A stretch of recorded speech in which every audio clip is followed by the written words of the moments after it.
What's up, everybody, and welcome to a very special episode of the HLTB podcast. I, of course, am Abatage, joined by my usual co-host, Paula. Hello there. And this week, we are talking all things Game of the Month from HLTB with our very special guest, Knalb. How's it going, Knalb? Ooh, I'm doing grand. How are you lot? Fantastic. Mm-hmm. Because Knalb is kind of the...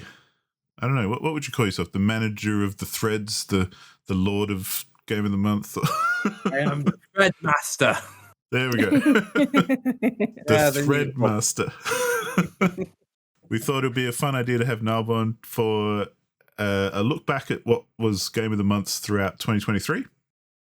So we're going to say hi to Knalb first and see what he's been playing, but then we're going to go through month by month the games from last year and if we played them and what we thought of them and that sort of thing.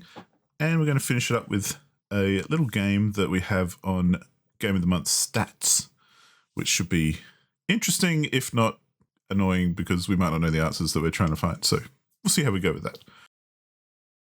Hey everyone, editing Josh here. Just as I'm going through this episode, I wanted to put in this little note to say beware of some spoilers coming ahead.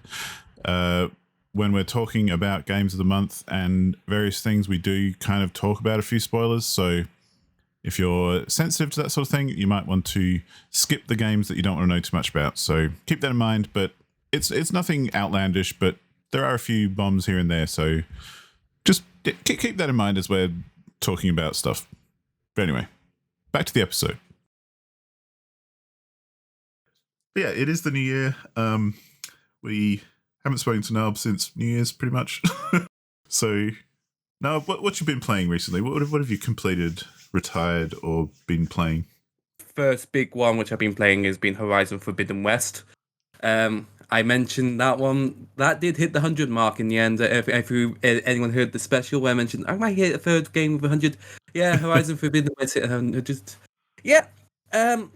Basically more the same from Horizon Zero Dawn. More big, giant machines to fight, and very well done. That is why you play that game, is for those machines. They have these big, huge weak spots, which you have to hit with your arrows, with different abilities and such, and it's good laugh to do that. Story-wise in it, I don't think it's as good as Zero Dawn. Zero Dawn had this overarching mystery of what Zero Dawn was itself. It doesn't have that this time, and it's missing. I also feel Aloy, specifically at the start, goes back on what she's learned at the end of Zero Dawn. So you took basically, she basically resets her character, and she has to relearn what she learned on the previous one.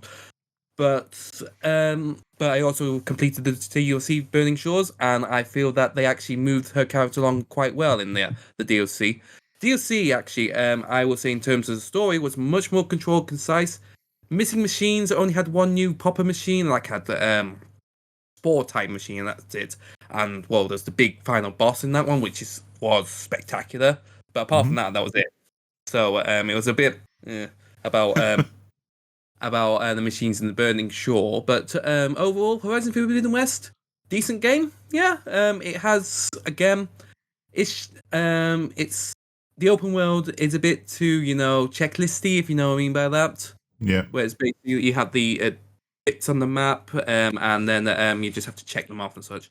Not as bad as Odyssey, because I didn't see a repeating fortress.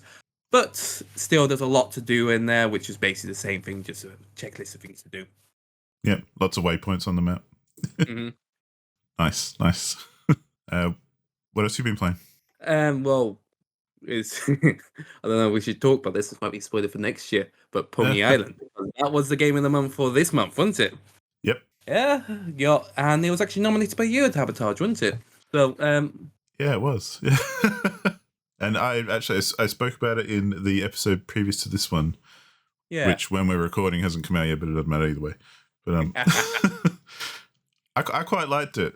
I thought it was interesting enough to be worth playing, I think. Yeah, I am in the same agreement there. It's short enough; it didn't outstay its welcome. Like sometimes I just want that short game, and what Pony Island was, it should kept short, and it kept itself short. and the way it actually messed around in the meta commentary with the narrative and such, I thought was quite good actually. Getting just the way it messed around the options menu gets the Steam chat work. Oh, spoiler. And Steam chat points, and just the fiddly bits, and getting the go-to line working. That was fun. But pony parts, the game of the game was a bit meh. Let's be honest. Yeah, that was my least favorite part too, because the parts where you have to complete certain sections, but they're just frustratingly either difficult or annoying or just boring anyway. Basically all three. Yeah. It was, especially when you had to fight. Oh, we'll just go spoil it here. Jesus. When the Jesus foot is showing up. Oh, that level frustrated me so much. Yeah, you have to fight him, and he has those spiraling butterflies you can't hit. So fact.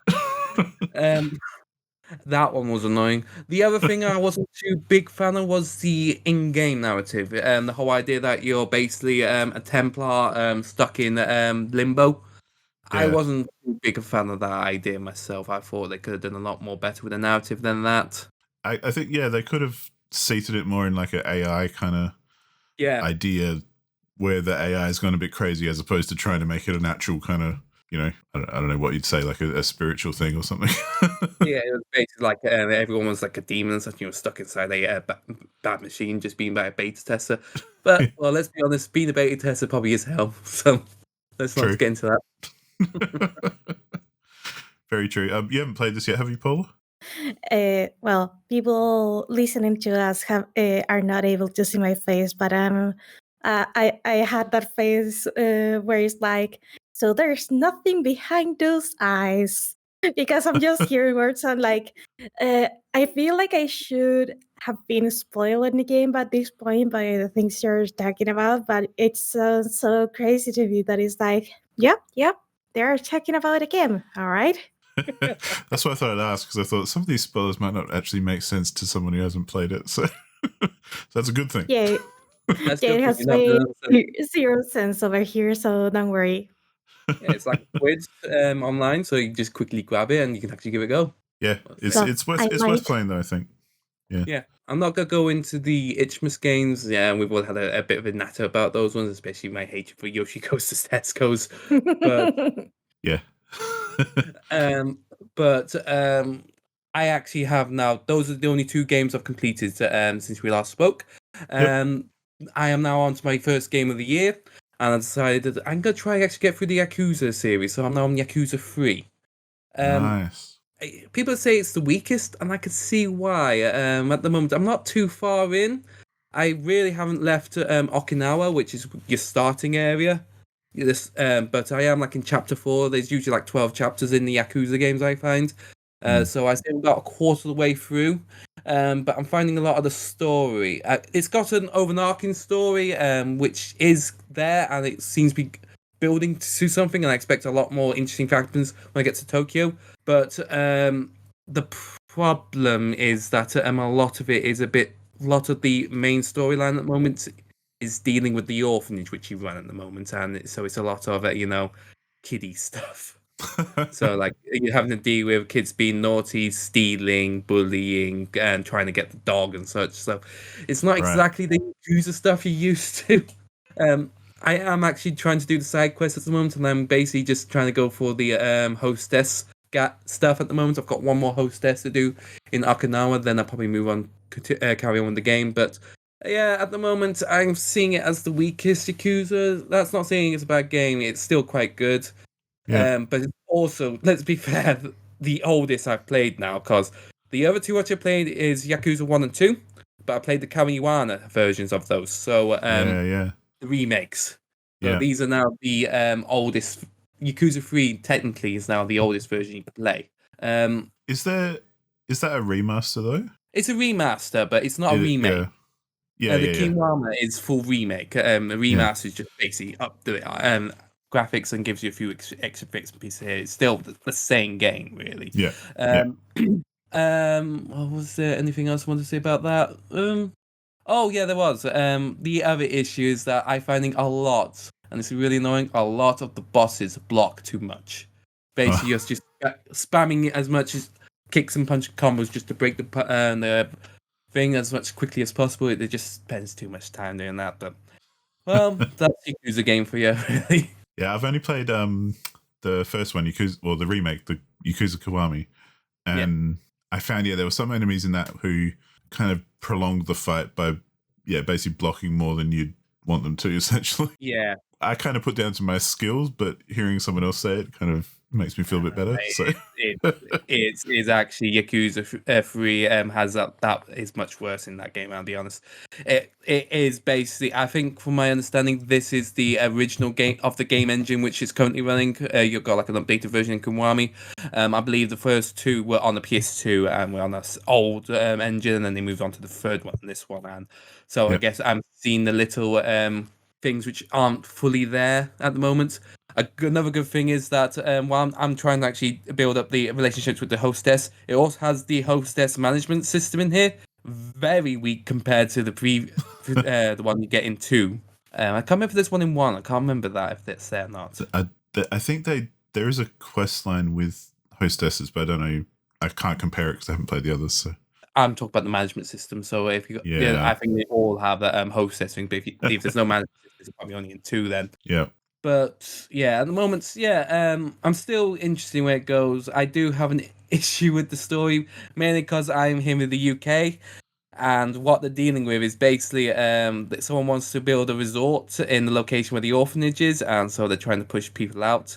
Of course, involving the accusers and bad things here and there, but at the same time, I'm going into politics in the UK. We can't build anything in this country. There's too many NIMBYs, just not in my backyard.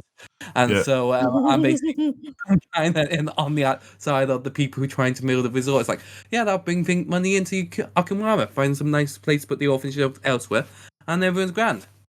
Not doing that, though, are they? So it's hitting you at home a bit too much. Well, we were supposed to get. I don't live anywhere near it, but it annoyed me. HS2 high-speed train. We're supposed to get a train from London up to Manchester. They've cancelled it and it's only going to Birmingham now. So great. Yeah, that's a whole other discussion we could go into. Yeah, and that is nothing to do with games. That is just politics. Yeah. We'll save that for the other podcast if there is one. So. The other podcast. And piss off about our governments there, can't we? Cool. Well, that sounds good. You're starting off the year with a nice short game then to cleanse the palate. Short for what I do, yes. Exactly. But let's jump into games of the month for 2023. And I suggest we just head through them one by one and see what we've got to say about them, which might be a bit of a letdown to start off with because I don't think any of us have played the first one from January last year, which was, is it pronounced Live Alive? I think it's Live Alive. Live or Alive? Live Alive or Live Alive? Live. This is what I mean. I read it and I get it different every time. But that game, which was nominated by Frozen Roy, I haven't played it. Do you guys know anything about it? I do know things about it, mainly because I remember Alex, I think Rick too, playing them when they were in the podcast too. Mm-hmm. It is a turn-based strategy, not unlike Fire Emblem, but from was it the turn-based? No, that's turn-based strategy. Wait a second, let me check real quick because I may be making a fool of myself. While we wait for you to actually figure out what you're trying to say, I'll give my general gist over it. I have not played it, as like everyone else. This is basically a game which I don't own, so it's not going to be played. I have a rule for game in the moment. Anita, this is not the strategy game that was Triangle Strategy. Live Alive is the RPG. Sorry, I get confused with these 3D 2D games. For what I read from the thing, it seems to be split into different time periods. So you have your present, your Japan. Japan is a timeline. Yeah. I meant time in Japan. Present, Japan. I'll just have to find the. In particular, this is a remake from the original 1994 game Live Alive. And also, I just remember that this one in particular like had a big cult following behind it because of how it never came out in the West. So people were pretty happy to actually go and play it. It is a let me read it real quick so I'm not making a fool of myself again. But it seems to be like a turn-based strategy game, methinks. Yeah, it's a turn-based. I'm on the discussion thread at the moment, so people did have good discussions, and I think the big thing which people did was basically split it into different time periods. So you had the prehistory, Imperial China, Edo Japan, Wild West, present day, near future, distant future, and the Middle Ages. And each one had different ones. People seem to not like prehistory the most, from what I saw. But again, hearsay. I never played it. I might as well state this rule for Game of the Month. I will, if the game is nominated and I own it, I play it. If I finished it previously, I don't play it anymore. If I don't own it, I will wishlist it and only buy it if it's under a $5. Sounds reasonable. I tend to be more, if I own it, I'll play it. If I don't, too bad. Fair enough. But yeah, if it's super cheap, I might pick it up. But yeah, other than that, or if I've already played it, I tend not to replay them unless, I have done that every now and then. But yeah, I did do that for Alan Wake once, and I tried to do it for one of those software giants, Bastion people. I can't remember what the game was. It was the sport type one. I can't remember the name of it though. Oh, Pyre. That's one, yeah.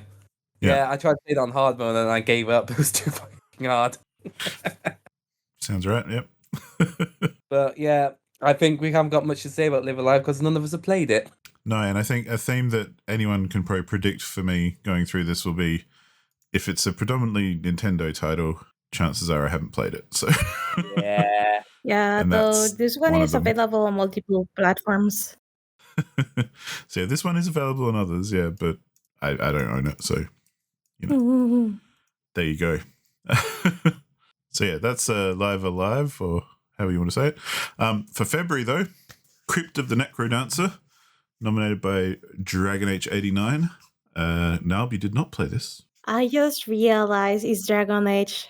I only pronounce like dragon because the H in Spanish is silent. I think that was the joke of why you had it there.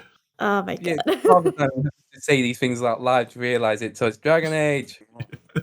God damn it. Well, remember I told you my name's Black backwards. You didn't realise that until you actually told you that, didn't I? Yeah. May not be the most observant person sometimes. Don't put yourself too down, Pokepaw. No one noticed that until I told them that.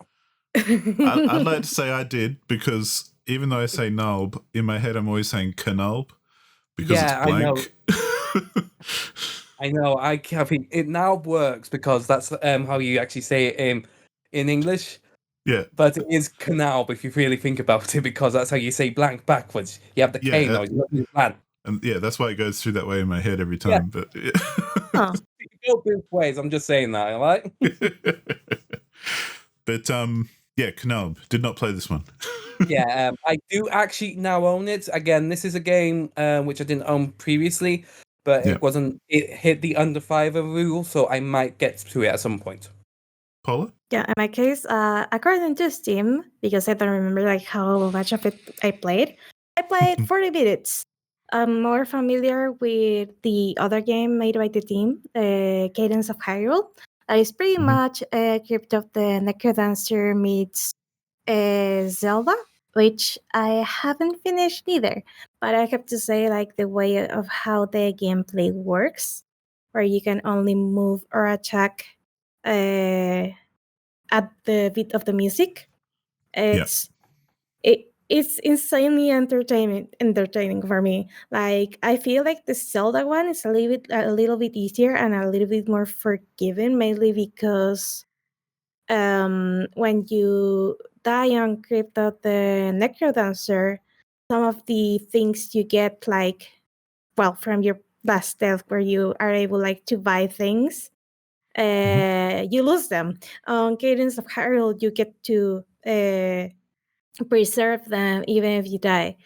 So in that sense, like I feel like the better entry point, especially if you already like play Zelda, for example, is getting F.E.A.R. But that one is only available on Switch. But still, Crypt of the Necrodancer is still a very, very fun time. I disagree. Of course you do. I see you retired. Yeah, I played about an hour and a half of this one and retired it. I definitely can see why people like it and why you'd get into it and why it, there's a lot of fans for this game. But I'm not big on trial and error kind of gameplay. And that's one thing that frustrated me about the game, because getting in the rhythm and moving with the rhythm and everything is all cool and that makes sense. But every enemy has like different movement patterns and therefore different ways of attacking you that you have to avoid.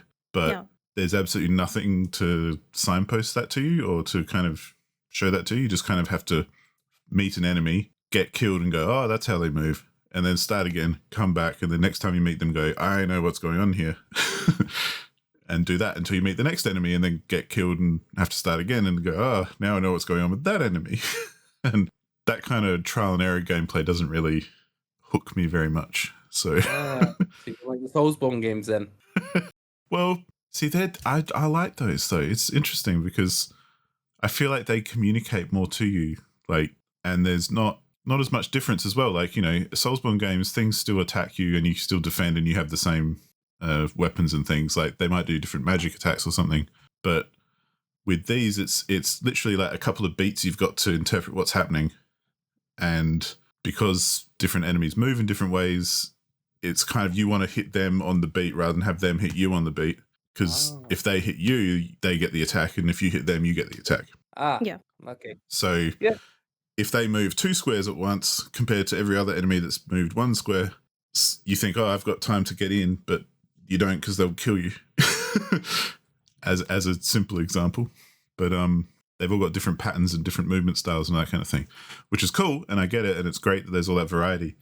But just for me, it just frustrated me enough to make me go, yep, I've had my fill, I'm done. I enjoyed it for what it was, but yeah, I wasn't as hooked at it as I've seen some other people. So there you go. Like I said, I have the game. I probably will get to it at some point, but I don't know. It does sound like more like a strategy style game. Like you have to be in the right position. And I do remember a game which I played, which kind of annoyed me, with Hitman Go, where I had to keep getting the right location, and that kind of annoyed me. So I will have to wait and see when I get to it. So always imagine Hitman Go, but you're moving on every beat of a music track. Yeah. So you don't have time to sit there and just plan everything. Well, I do like that kind of game. Like, for example, I played was it Lara Go, the name of the game? Yep. And again, like every time you move, the enemies move. So in this case, is that like this similar concept, but instead of moving when you're moving, it's just everyone moves at the beat of the music. Which, well, I usually like to have time to think when I'm gonna do something, but like personally for me, it's kind of refreshing to have it not have that time to think, like having to make that split second decision. I mean, I'm also a fan of RTS, so there you go. Yeah, that would help. Yeah, and I think it probably is just that pressure of like constantly make a decision, because every beat you've got to do something. Because I like all those other games, but yeah, this one, I enjoyed it for what it was, but yeah, I didn't want to play too much more of it. But that's Crypt of the Necrodancer. March was another one that I obviously did not play because it was Metroid Prime, classic Nintendo game. It's good. The Nintendo games on here are the ones I didn't play. I can see why they're a game of the month, though. I think they're valid because they're classic games most of the time. This one was nominated by R2D2 1999, and looks like Knalb was the only one who has played this, which is surprising. I got to say this. This was when I was a teenager. I am not a teenager anymore. This was years ago. Years. I barely remember it. So we're probably gonna have a quick overview on this one. What I remember of it, I remember the scanning of the machines and also getting lost. And I also remember that the controlling the gun felt very much like GoldenEye, and then when you put it up to one side and it snaps right back to it once you've actually finished. So that's what I remember. Got frustrated with the getting lost and such, and that's why I retired it in the end. Would I go back to it? Maybe. I was a teenager, so didn't have the patience I have now. So, but I can see why it's good. It definitely kept me hooked for as long as I needed to until then I got lost, basically. That was my first proper Metroidvania, so yeah, I was not used to those ideas where you had to get an item to open up another area to get through into the next area and come back and forth. Was used. Yeah, because is this the first one that went like first person? It was on like a Wii or something? Yeah. Yes, it was the first one. It was on the GameCube. GameCube, okay, yep. Yeah, and the reason this got nominated is because they actually made the remaster available on the Switch recently, I believe. Oh, cool. I think that came out in actually around that time, actually March and such. Yeah, nice. And Paula, you haven't played this? I haven't. Well, yeah. I mean, I think, especially knowing that it had that remaster or whatever, it seems like a good one to have for Game of the Month again. Unlike April's, I joke, which was Legend of Zelda: Breath of the Wild, which was nominated by you, Knalb. Yeah. Bit cheeky here. I actually already completed this game beforehand, but I nominated it because I wanted to get the DLC in before I finished before Tears of the Kingdom came out, which we're getting to. Yep. But yeah, I'll give the overview on the Breath of the Wild, then I'll go into DLCs. Yeah, I really enjoyed what they did with this. They took basically Legend of Zelda, the original one, from what I understand of it, and just made it 3D open world. Gave you what you wanted to do. It did not do the checklist thing, which it kind of annoys me. These open worlds now, it's basically okay. Here's a tour location. You can now see the map. See if there's anything of interest to you. And it just basically said, just go do this. It had one objective, one main objective. Go defeat Ganon. You could do that whenever you wanted to. It was just basically just power yourself. You're weak at the moment. You're not going to handle it. Just power yourself a bit, and then you can go when you feel like it. And it was just that openness for the Breath of the Wild, which I really enjoyed. It had it just allowed so much creativity, and which is and with the weapons and such, gave you what you need to do. It had a few issues of weapon durability. I guess it could work, but it was too much, if you know what I mean. It happened too quickly, for my liking. If you get weapons, especially the big one, the big good ones you get later in the game, lasted longer. I think that'd been much better. They changed the system in Tears of the Kingdom. Again, we'll get into that later. Yep. But that was one of the issues. The other was, of course, the beasts. They weren't as good as the old dungeons, but they worked for what they were. They were quite interesting for what they did. But yeah, for that, I enjoyed it. DLC's mixed bag, though. The first DLC, the Master Sword Trial. Trial of the Master Sword, yeah. Yeah, I retired that one. I do not like those type of gauntlet ones where it's basically okay. You have to go down all these different arenas, but you can't save. You have to do them in one sitting. It's like okay, I play my sessions in an hour. I usually do hourly sessions. So once I'm done with an hour, I want to save and switch off the machine. I could not do that for the trials. And if I died, I have to start from the beginning again. And that means I've wasted so much time with the amount of repeats you have to do. And it's just wasn't... The whole idea of actually having to do all that over and over again just annoyed me. So I just quit that one. It's... I feel that those are just a waste of people's time. You just allow people to work them at their own pace, really. That's my opinion.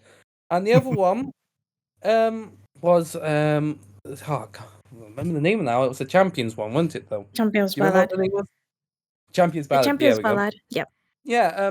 Think really that was just a series of extra shrines to do, and then you have to do a repeat of the Ganon bosses until the end, where it actually does finally give you a completely new boss, which is not but Ganon, which is quite a surprise to me. But yeah, that has to be my favorite boss in the game. Yeah, on the tilted platform. Yeah, But yeah, I thought that was decent enough DLC, but I wanted more. It was basically kind of the same with Burning Shores, which you talked about earlier, which was more machines, but this one is like, wish it had a bit more to do with it, basically. But yeah, that's me. So, I think we can quickly move over to you, Abatage. What did you think of Breath of the Wild? I'm sure you had long sessions in it. Well, I've heard good things. Well, I've heard good and bad, but yeah, obviously I did not play this because, well, to be fair, if I had the system, I probably would have played it because it sounds interesting. But yeah, I don't have a Switch or anything, so I did not play. However, Paula, I believe you played. Yeah, I'm currently on my third playthrough of it. I've also played the Champions Valor DLC twice. I tried my hand at the Trial of the Master Sword, but I think I got to the midpoint and died miserably, and I rage quitted that. And it was like, okay, I'm gonna try it another day. That other day never came in, but I don't blame yeah, but in particular, I really like Breath of the Wild because of how much freedom it gives to the player and how to solve things. Like I've tried so really well shenanigans in that one, and well, either it ended my life or it ended the enemy's life, or I got something at the end, which was quite fun. Also, I even though a lot of people say that the world is quite empty and stuff like that, for me it was really relaxing to not have every inch of the game packed with, I don't know, a quest or an NPC to give you something.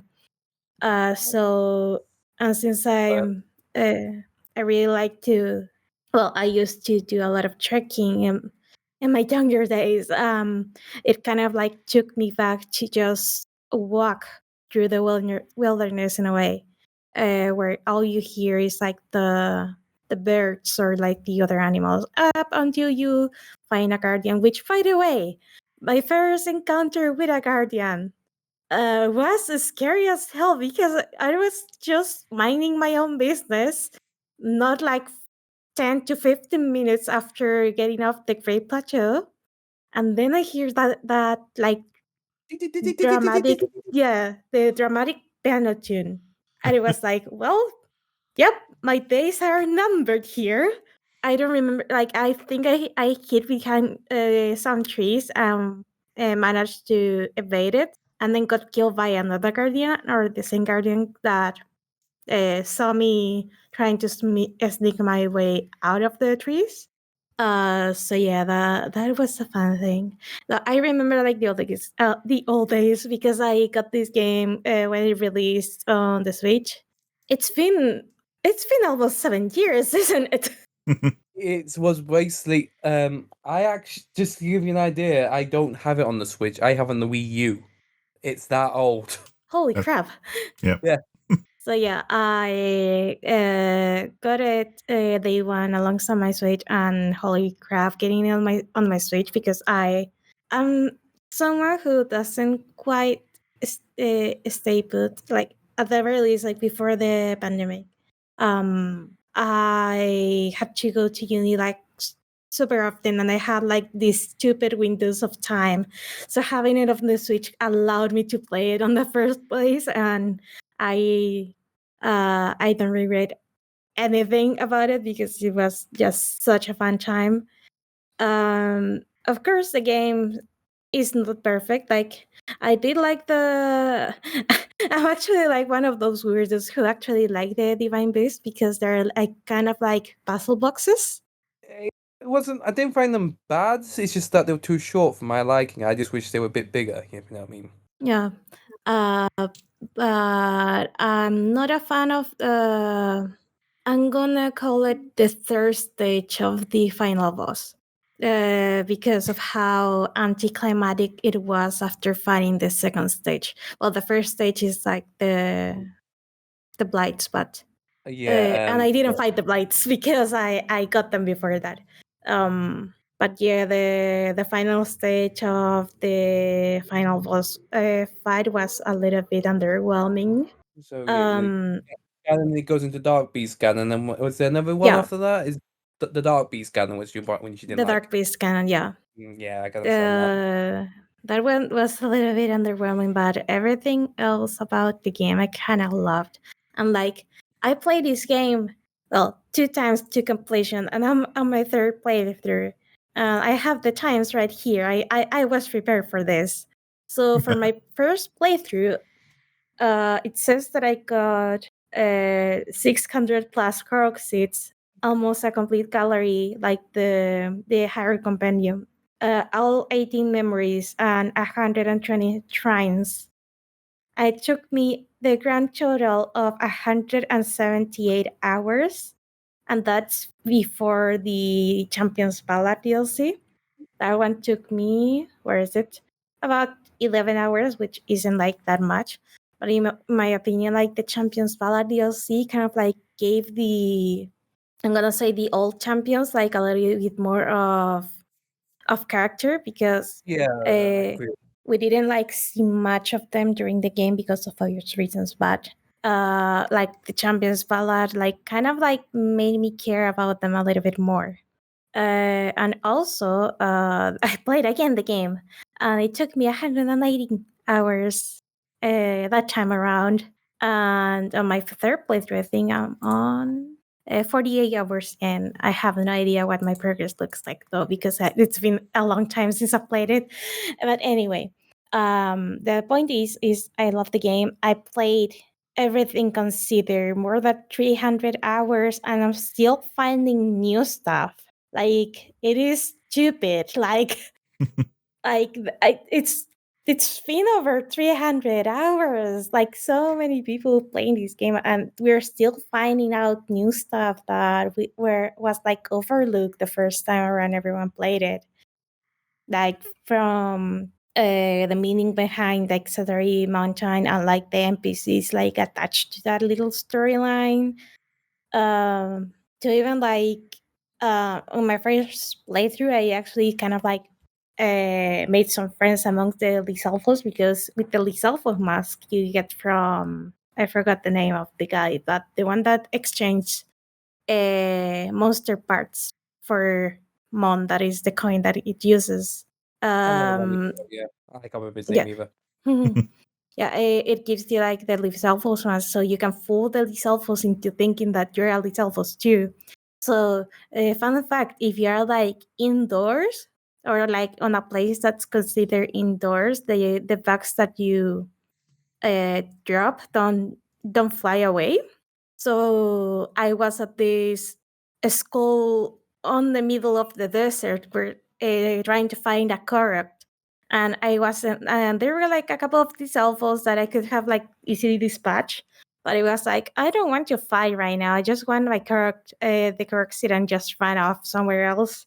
So I put on the mask, and suddenly, since I stayed like a lot of time there trying to solve the puzzle of the Korok, like the Lysalphos just jump around and like try to quote unquote speak to Link.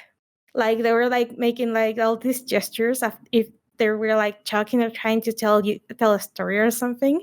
And out of sheer curiosity, I just released like a couple of fireflies, and the Lysalphos were just snacking on the bags.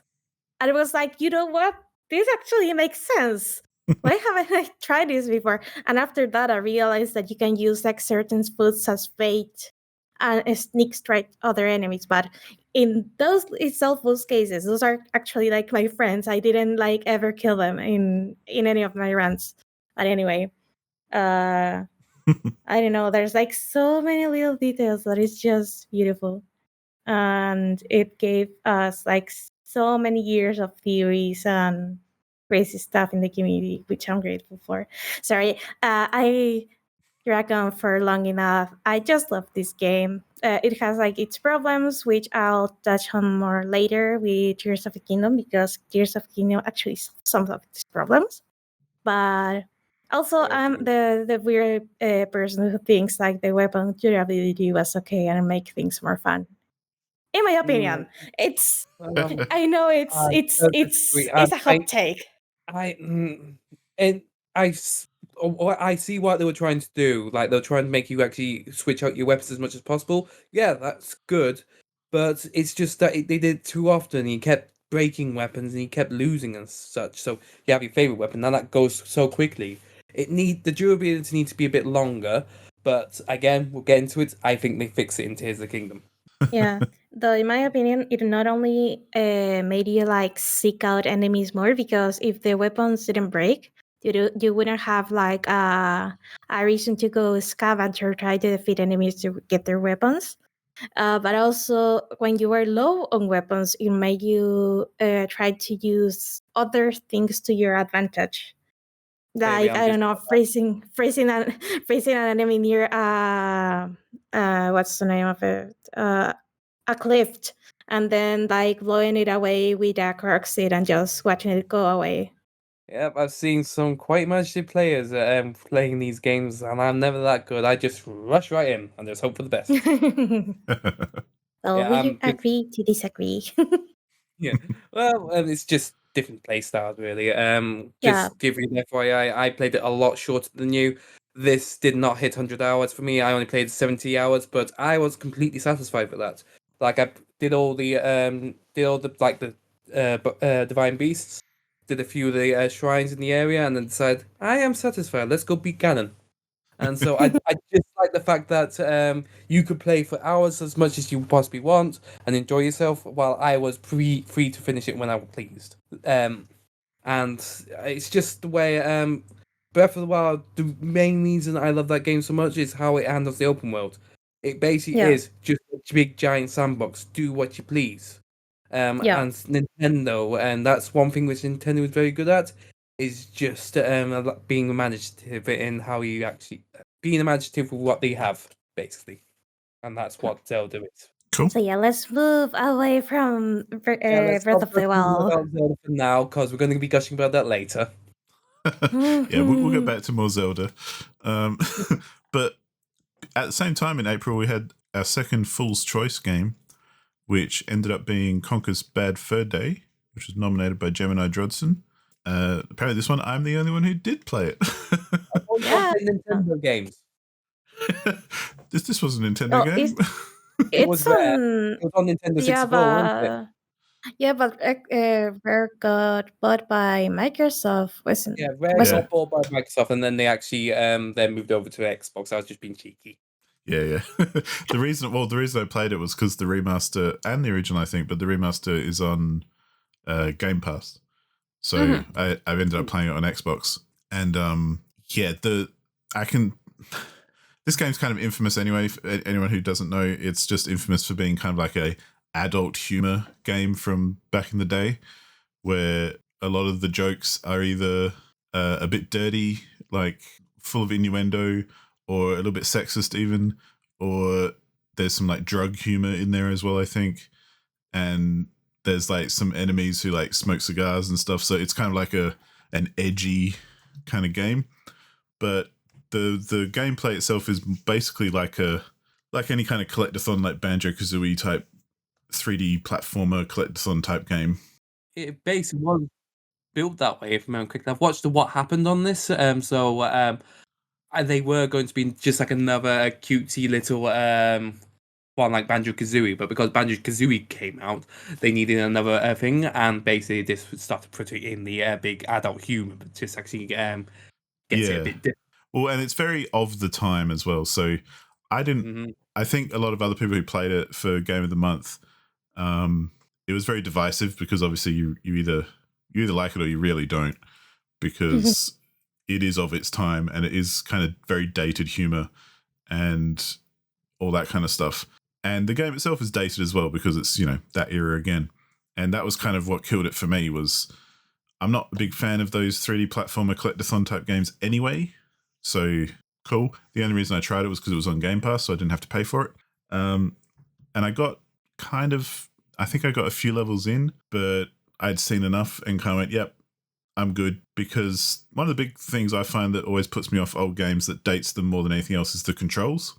Not so much graphics or anything. Like I can handle bad graphics or old graphics or whatever, or even old game design stuff or whatever. But if the controls feel kind of clunky and or have like an old scheme that's now been improved upon, like the default kind of setup. Tank it can be good example. Yeah, it can be quite difficult, I guess, or quite a barrier to entry. More so, I think, than quality or resolution or any of that kind of stuff, because that can just be dealt with whatever. But and this one had those sorts of controls where I was constantly struggling with them and didn't really ever kind of get used to them by the time I stopped, because I just had enough by the time I stopped. But it is an interesting game. I don't know if I'd say it's as much of a classic as I keep hearing it is. For me, anyway, like it didn't really make me go, oh, I can see why everyone goes on about this game all the time.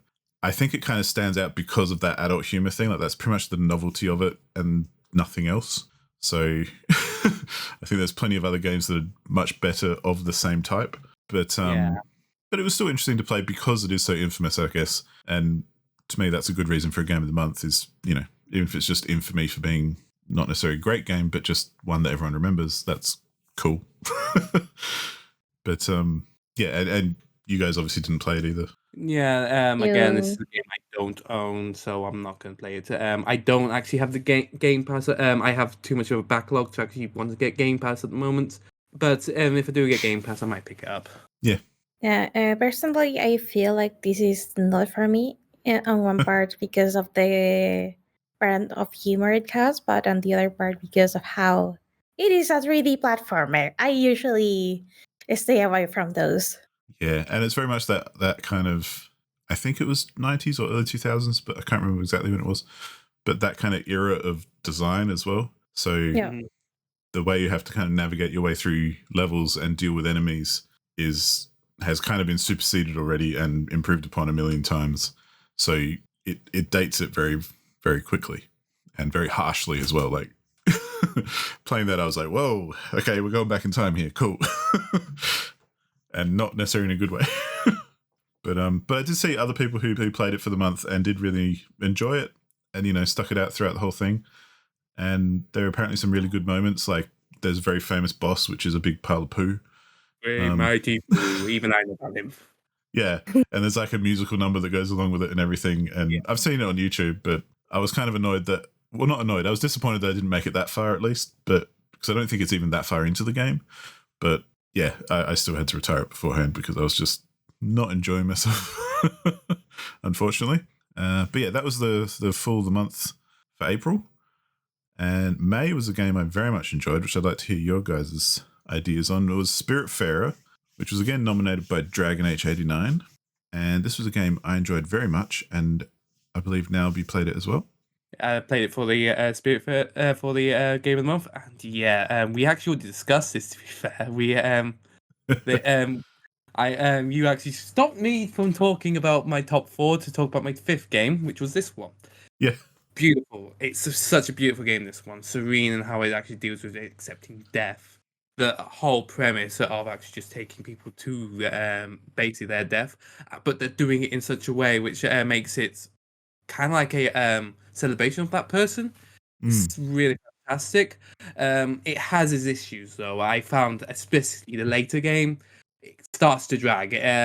You end up with a kind of an empty boat, and you have tons of things going around, which are just pointless. You don't need to go back and doing like all the farming and the timber binding and such. You just have to wait until the person says, "I'm ready to leave now," and so you spend a lot of the end game waiting for people to say we're ready to leave before you go. But overall, it was such a beautiful screen thing. There's some fantastic characters in there. I might be one I might be an outsider from this, but I kind of have a soft spot for the characters which you're supposed to hate, kinda. Oh, absolutely. Yeah, they how they actually humanize them, especially at the end, was so good. This might be a point where you might have to take your finger off in a sec, but let's get Avatar to talk first. Yeah, we're dancing around. We're dancing around spoilers initially because Paula hasn't played this and is planning to. So for anyone listening as well, initially we're not going to spoil too much, but we are going to talk a little bit more. We want to gush when Paula's not listening because yes, Yep. I basically agree with everything Knalb said, as essentially because the storyline and the theming and how they dealt with, there's no spoiler to say that this is a game about people dying, and you, as the Spiritfarer, are kind of ushering them to their death. And the way they deal with it and talk about death and approach the subject is so, I found, very just elegant and gentle and lovely, that it never got kind of pastiche and kind of annoying or like a letdown in that sense. Like I found that they talked about everything, and it was written very well and very, very empathetically and very compassionately, which was kind of the point of the whole game. And yeah, there's a lot of there's a lot of characters that you come across along the way, and I pretty much enjoyed every single one of them, even though some of them are less quote unquote likable than others. But yeah. Maybe Paula, if you want to take off your headphones. Yeah. I'm going Dash now.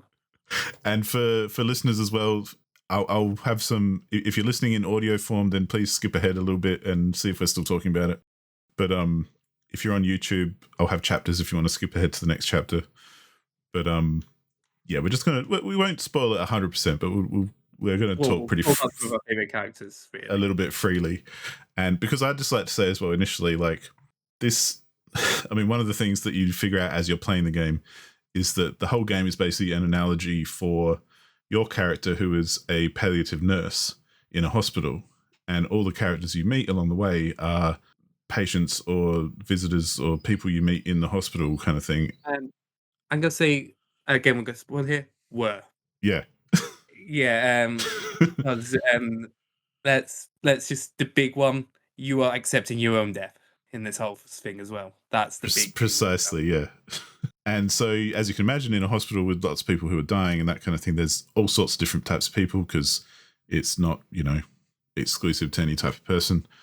And everyone approaches it in different ways and has different expectations or different needs and desires and that sort of thing. And yeah, even now it kind of chokes me up a little thinking about it, because it was so emotionally impactful for me anyway. Because go on, you weigh in a bit now. Yeah, no, I just want to go on about some of the characters, like Bruce and Mickey, Jackie, Giovanni. They probably my favorite ones, and I see whether they were the more harder to like people, because they were the more difficult ones. I think Eleanor is the other one which is difficult, but she was more stubborn and stoic in her stubbornness. Yeah. But Jackie is a big standout for me, because you see him. You actually don't see him for a lot of time on the boat. You see a lot of him at a care center, which you've been going back and forth for another character who's there, and he's there and he's being a complete asshole. He is there being an asshole throughout the whole thing until he gets fired, and actually the whole care center gets a lot better because he's not there. He then ends up basically barging his way onto your boat and just staying there for a while. But while he's there, he actually attempts to be better. And you get the feeling that he's trying to be a better person, but he just can't get there. And unfortunately, he reaches his end of life before he could do that. There's like subtle hints that maybe he committed suicide. And once you actually take him to the door, you come back to pick up his memento. And then you get a list of like different letters. Each of them are basically letters to that one care person he was actually dealing with, where he's trying to apologize for what his actions. It felt like, to me, Jackie was a person in the wrong place at the wrong time, and he could have been a lot better if he was somewhere else. He was, to me, a character I had a lot of sympathy for, because sometimes I always feel like, am I doing my right thing here with my work job and such? Bruce and Mickey as well. Bruce does not. Oh no, Bruce is the one who talks. Mickey does not talk at all, does he? Yeah, I think so. Yeah. Yeah, it's that way around. And Bruce keeps is demanding. He wants everything. He wants everything and such. And then basically, right at the end, he asks, "We need 100 characters." No, we don't need 100 characters. We need 100 turnips. And then he says, "Oh, screw! You can't do this. We take me to the door." And they have that really introspective talk with him, where he basically just goes. He says, "I knew Mickey's not coming back." He said, "Yeah, I knew Mickey was basically dead. He's not said a thing. He's just sat there. He's done nothing. I've been carrying more of the weight. it also works in the how the character's set up. A little small budgie with a giant bull, which he's carrying around with him all the time.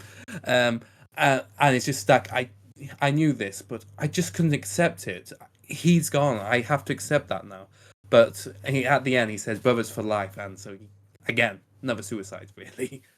Yeah. Well, and I think that's that kind of Yeah. The way they wrote the characters, that you're so connected with them by the end and you understand them so well in their little nuanced ways, because they all had their own little thing, and it didn't seem like it was just for the sake of having some different characters. It was like, these are very realistic, these are very believable and fleshed out. And yeah, all the actions you have to do in the quote unquote gamey part of the game, a lot of the time tied into their characters and all that kind of stuff, and the way that the things they asked of you, like you say, I need these carrots, I need these turnips, whatever. It's just someone making demands to try and solve a problem that they can't solve, kind of thing. And a lot of time you learn a new skill from each of the new characters to show up. Like you learn how to make honey for you may learn how to ferment from Stanley, the mushroom character. Learn how to do the I think it was the frog. Let's see if I've got his name here. The frog was, I think, the lightning stuff, wasn't it? Or... Yeah, he was the lightning one, wasn't he? But he also got his workshop as well, so you can actually start building. Yeah.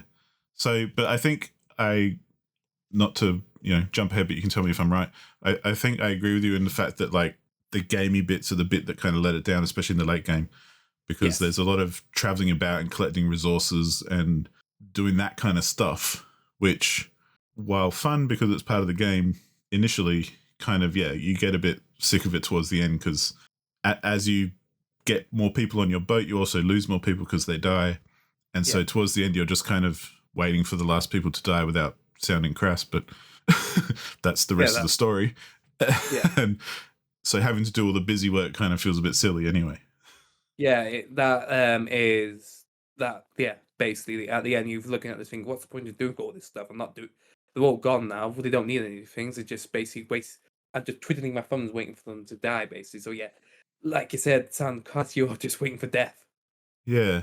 And I didn't mind the waiting so much, like as in the downtime, for want of a better word. But it was when you had to do like, you've still got this boat with a farm on it and stuff, and you're still like going, oh, maybe I should water my plants. But you're like, I don't really need to, because there's no one here who wants them. So exactly. And it depends because you can kind of choose what order you take people to the door, which is like where they then go on to their death. So you can kind of change who ends up at the end anyway, I found, because I made a few choices here and there that meant I knew I could have taken someone else or someone else, but I ended up taking one or the other, and I don't know how much it would have affected the story, but I feel like you would have ended up with different people. So you actually have to get a specific amount of people to be at the door before you can actually bring on more people. So it's not fully there. It's different time periods in that person's life. And there was one character at all who does not go to the door at all. Yeah, I forgot about that. Yeah. I have to replay it because it was a while ago and I don't remember it that well. But it's the kind of game I think I'd like to replay. Names here, so don't worry about it that much. Yeah.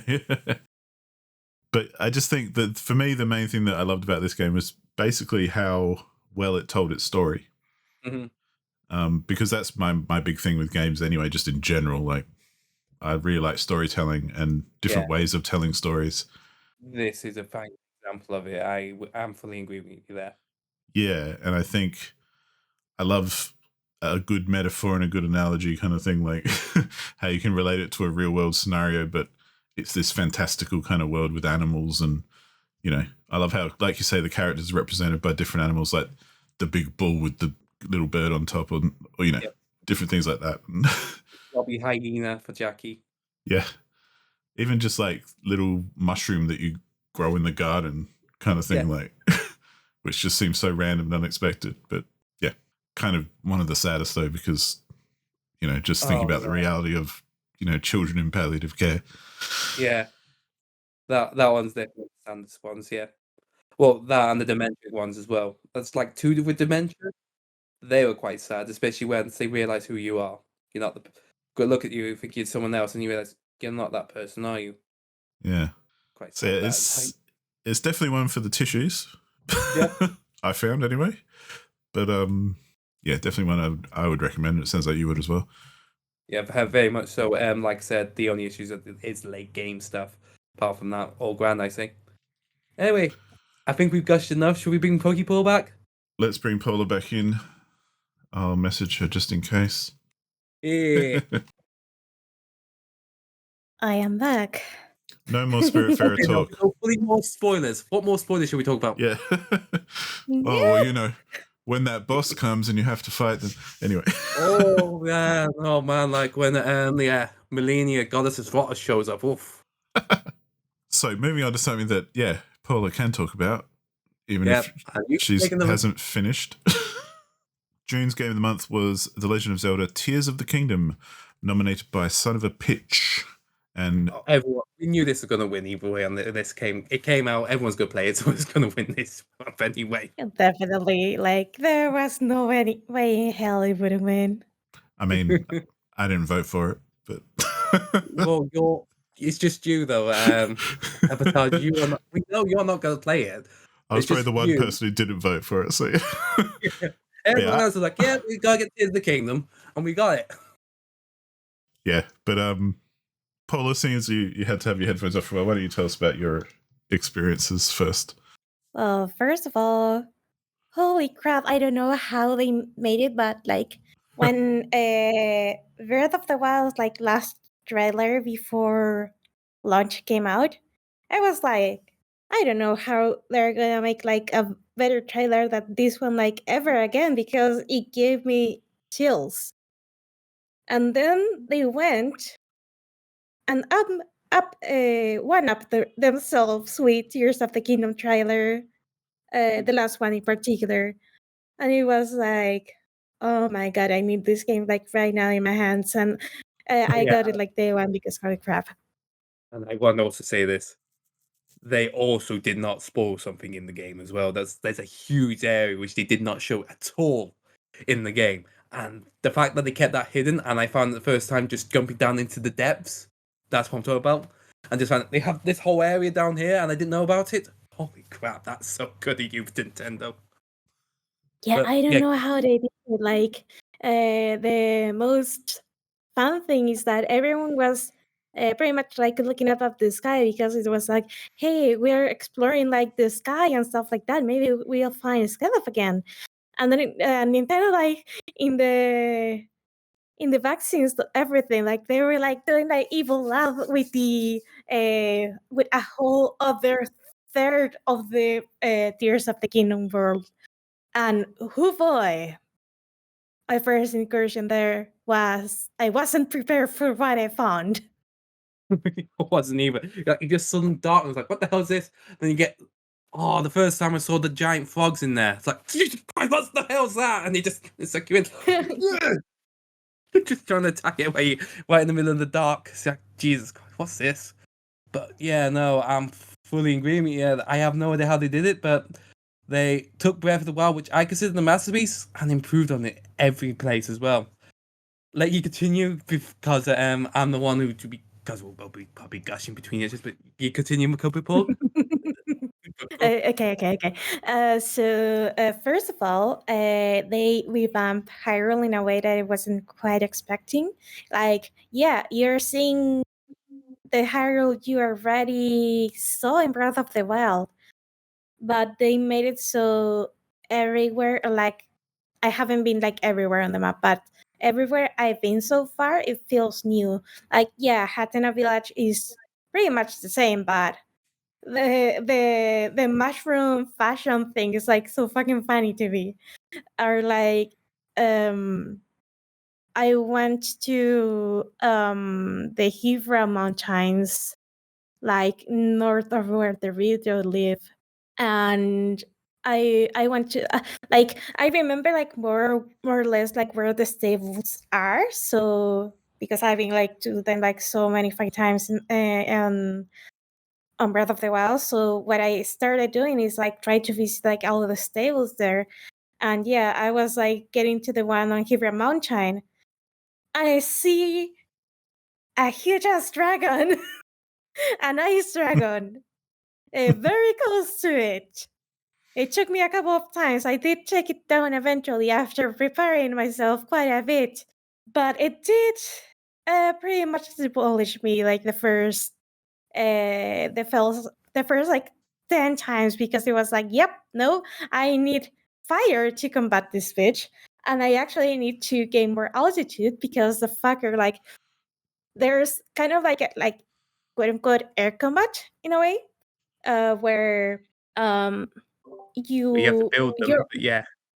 yeah, like to be able to kill the Gleeok, that's the name of it, you have to reach the Gleeok first. And that is like quite easy, like half of the fight, but then it just decides to go higher. And you need something to reach that height. So what I do is like to stack like two of these springs that you get like from Sonai technology, and stack them together, stomp on them, and hopefully like reach high enough to whack that Gleeok in the head with an arrow. But yeah, like I think that they did like a lot of subtle but very impactful quality of life improvements.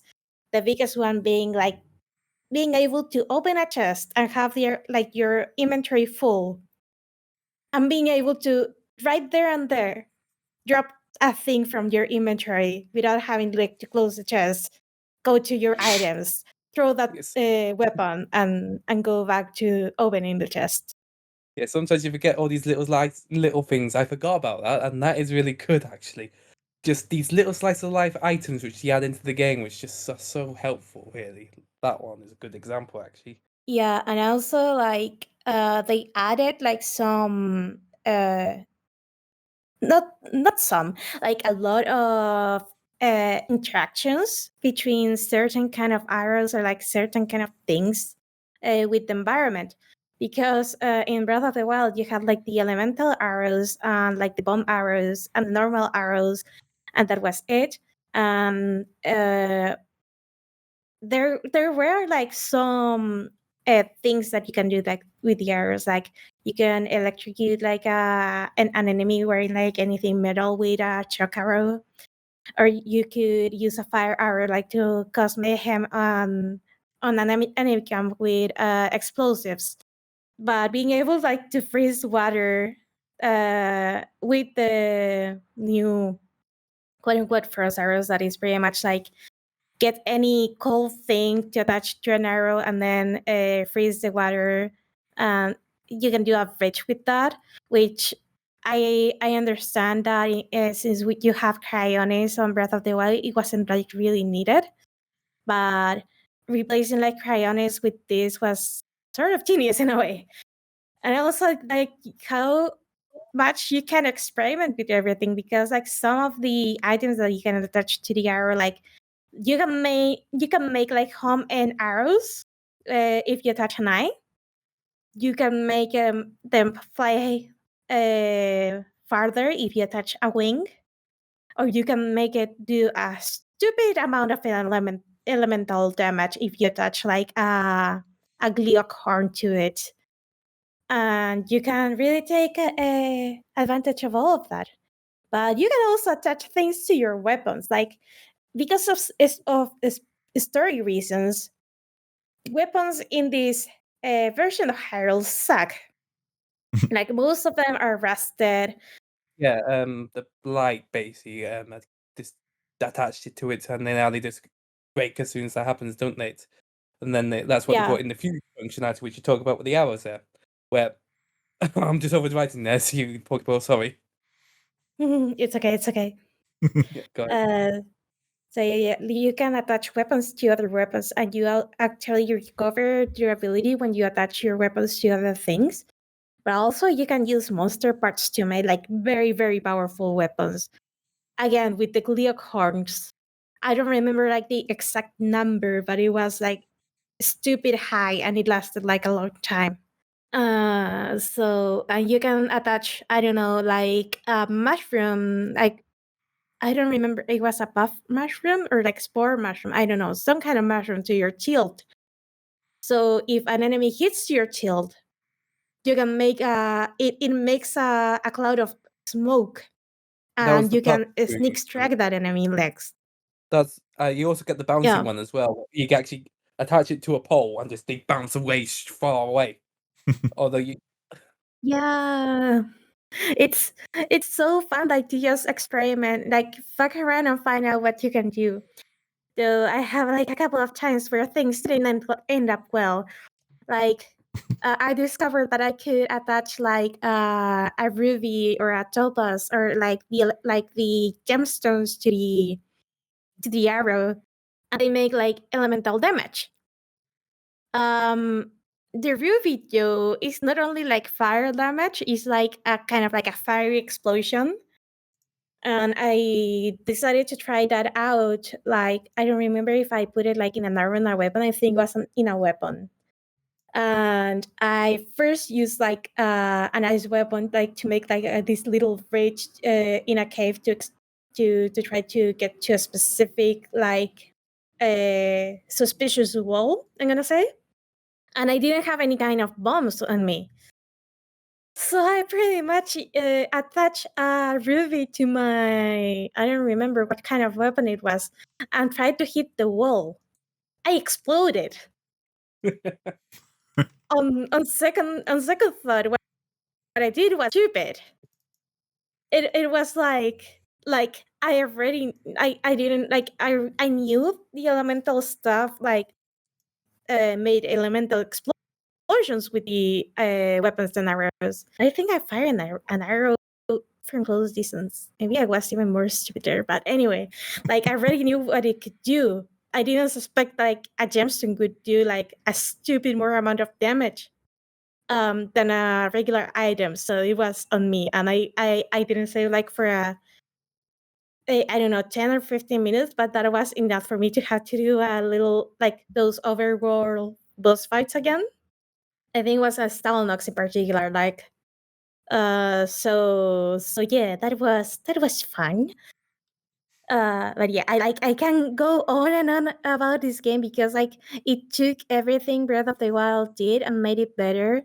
Like um like they have like an area like the Great Plateau, but bigger. I think it's bigger. I don't know. And there's like well, so many things packed into it. I always want to point out you've only done 40 hours according to our sheet here, and you've got gushing that amount, and you're not far into the game at all. Just see what happens when you get even further.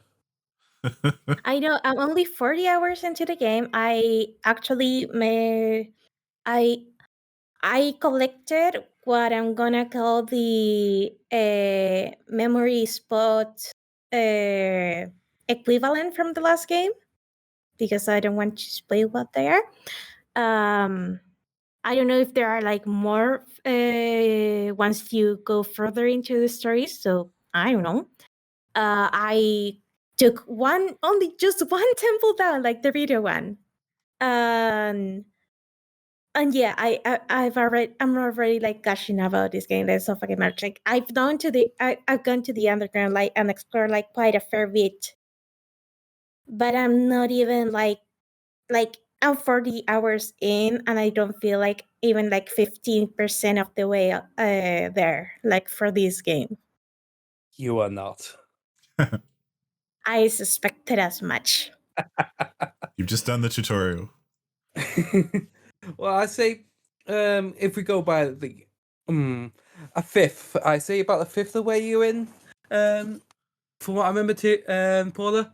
But I've actually completed the game. Now I want to point this out. I completed Breath of the Wild 70 hours. This one took me 150. I really, really enjoyed how they actually improved on the Breath of the Wild here. It took what was already considered a masterpiece and just found any way they could improve on it. Where they actually, I suspect I have like 250 hours left. Like if we're gonna do the math. Probably. I played Holy it crap. I can't play it kind of the same way. I played Breath of the Wild. I just did what I pleased, but I found there's so many things in here which I just really enjoyed. The fact that they just took what the previous map and just changed things here and there, but you still had the familiarity. If you actually notice, you can see, oh, that's there, that was over there. You know what things are coming up, but you also see what's changed in the areas as well, and that's always fun. Yakuza does that quite well, and so Legend of Zelda just did the same thing. They've always stated they're not going to continue with this series, though. Well, this part of the Zelda franchise. This was the last one, unfortunately.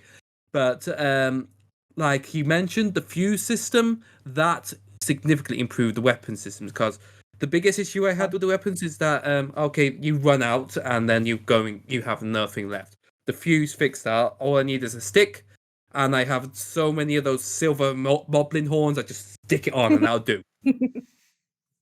Yeah. The temples were much bigger. Formulaic. I'm going to spoil a bit here. You're going to do the same thing. Find 4 keys. Go back to the boss chamber. That's it. That's what they all are. That's kind of a bit of a disappointment. I wish a bit more variety in how they set up the temples, but they all have their different feels, and that I still prefer the temples of the divine beasts for the size and what they were doing. You now have companions, as you know. Rito, you don't actually do much with that companion. You do a lot more with the other companions, I found. And they actually go around the temples with you. And you do actually get to know them a bit better than the previous champions.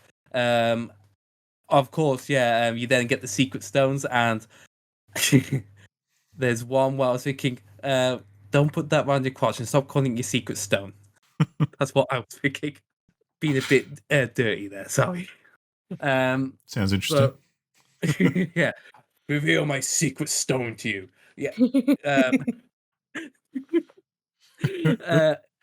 It doesn't help that was the rock one, if you know what I mean. The ones up in Nothing the behind mountain, the his eyes. gore ones, the gore ones.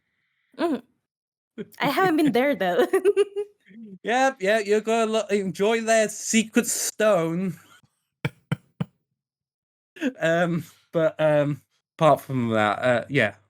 But then you got the fuse. They've also got the build system. Oh, I love that build system. I especially with all the details, just building these little mechanical objects which you just get around. Like you mentioned, you can actually get your own flying machine, allowing you to fly between parts. Using that just get around was so much fun, and I use it a lot, especially down in the depths. Surprisingly, down in the depths. Oh, okay, it's all in a big giant cave. No, I'm using a goddamn flying machine to get around. Screw all you down the bottom there. I'm flying. I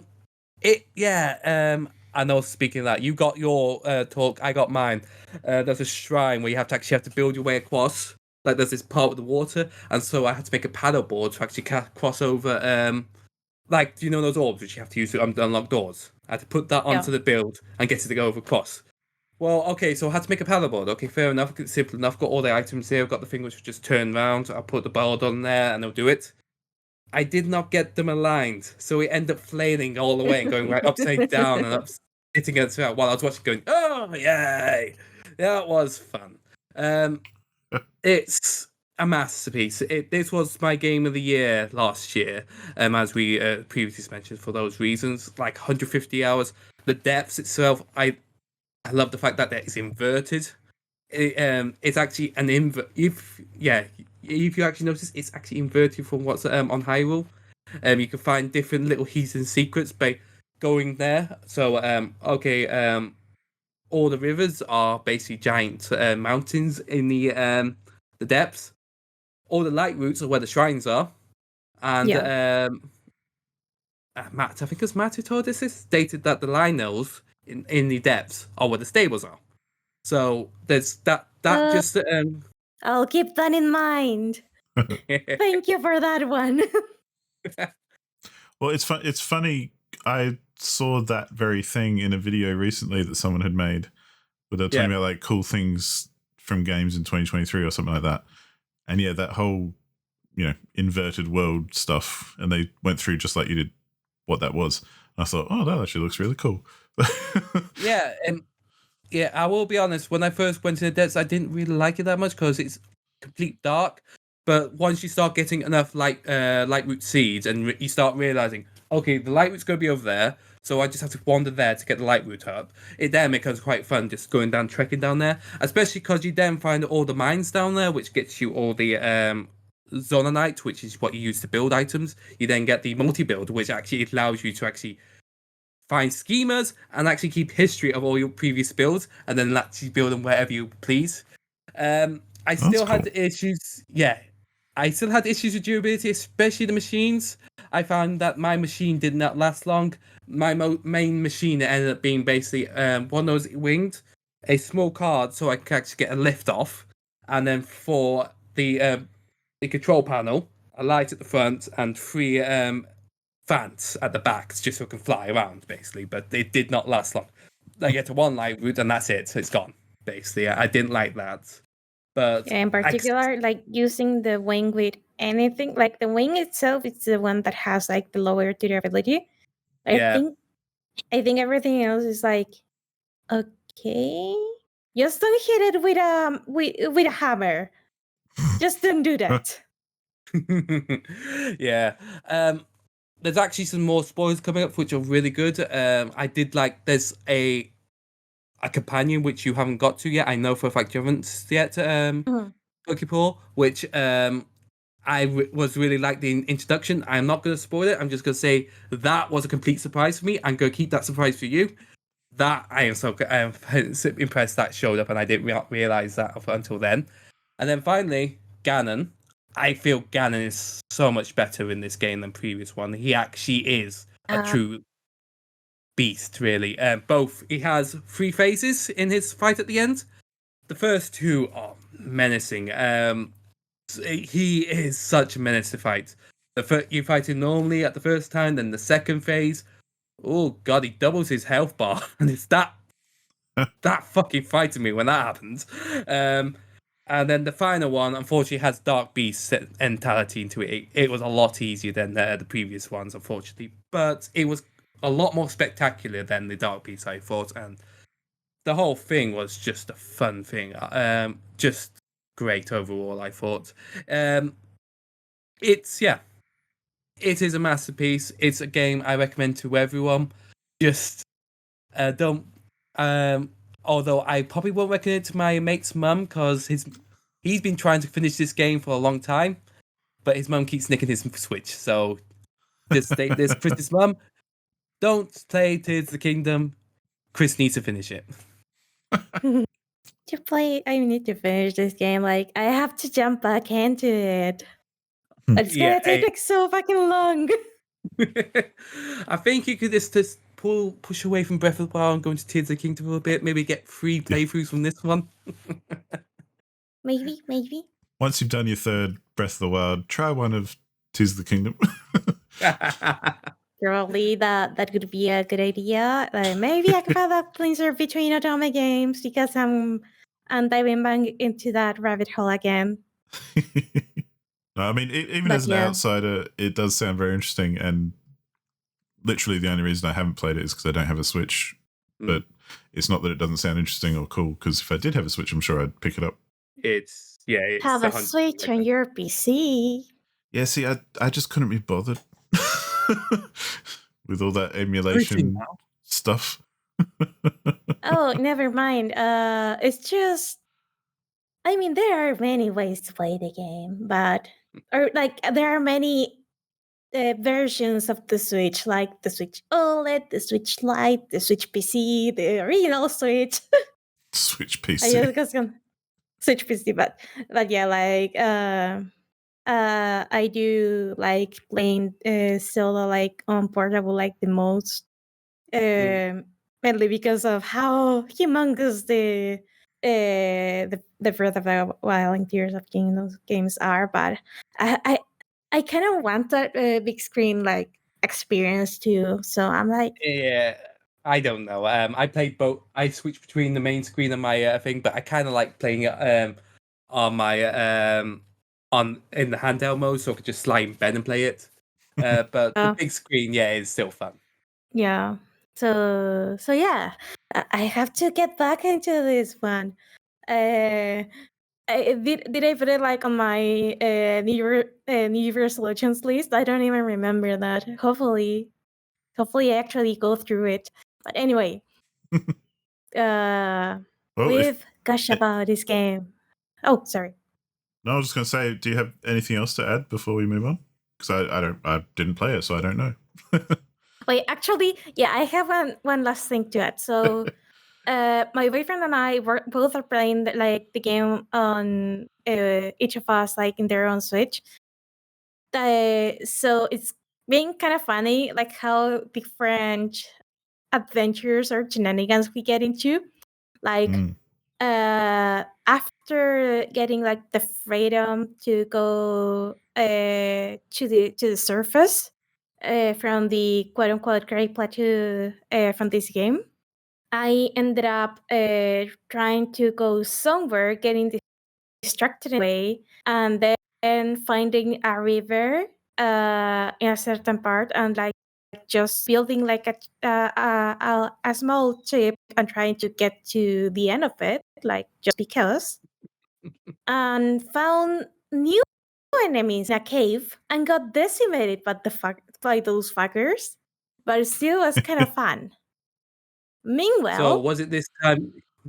Just want to say, was this your version of the ancient machines for the Tears of the Kingdom? That was your version of the ancient machines for Breath of the Wild. Yeah. Probably. But anyway, like the thing is that I had this adventure, and then I see like my boyfriend's screen, and he's like on those like floating platforms that you see like on the islands, that and he's attaching like fans and rockets and stuff to those, and pretty much like living the pirate life because he finds like other platforms that has enemies, like batteries and other stuff to it.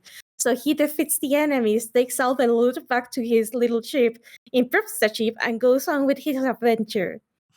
So it's like there's like in Breath of the Wild, I already had like that sense of every experience is kind of like unique, or like at the very least, it's different enough of how you discover things. Tears of the Kingdom takes that concept and turns it up to 11. It also So, brings yeah, in the building system. That building system is just having that in that game. It's so, oh man, like I said, the exploration is so massive now. But they also included the ability to just build whatever you pleased as well, if you had the tools for it. And it, I have no idea how they actually improved on Breath of the Wild. I consider that a masterpiece, and Tears of the Kingdom is so much better than that now. Yeah, and I don't know how they did it. Yeah.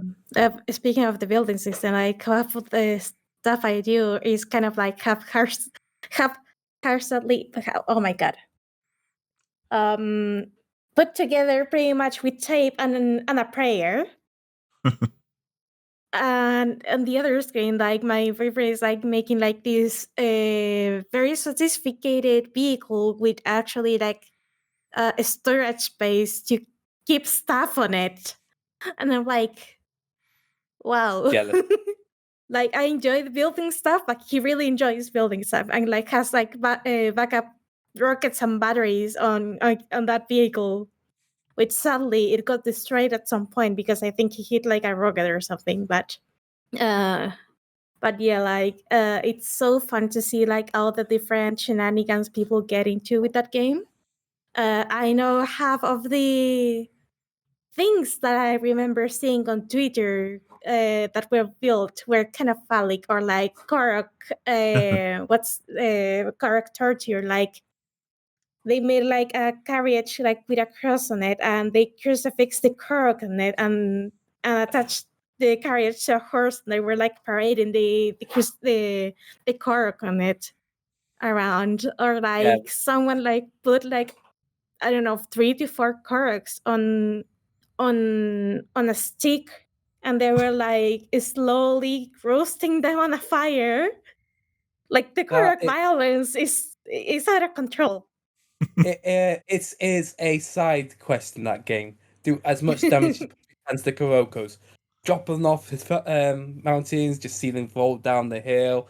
We just get pissed off at them, put them in cages, let them fight inside them, electrocute them and such.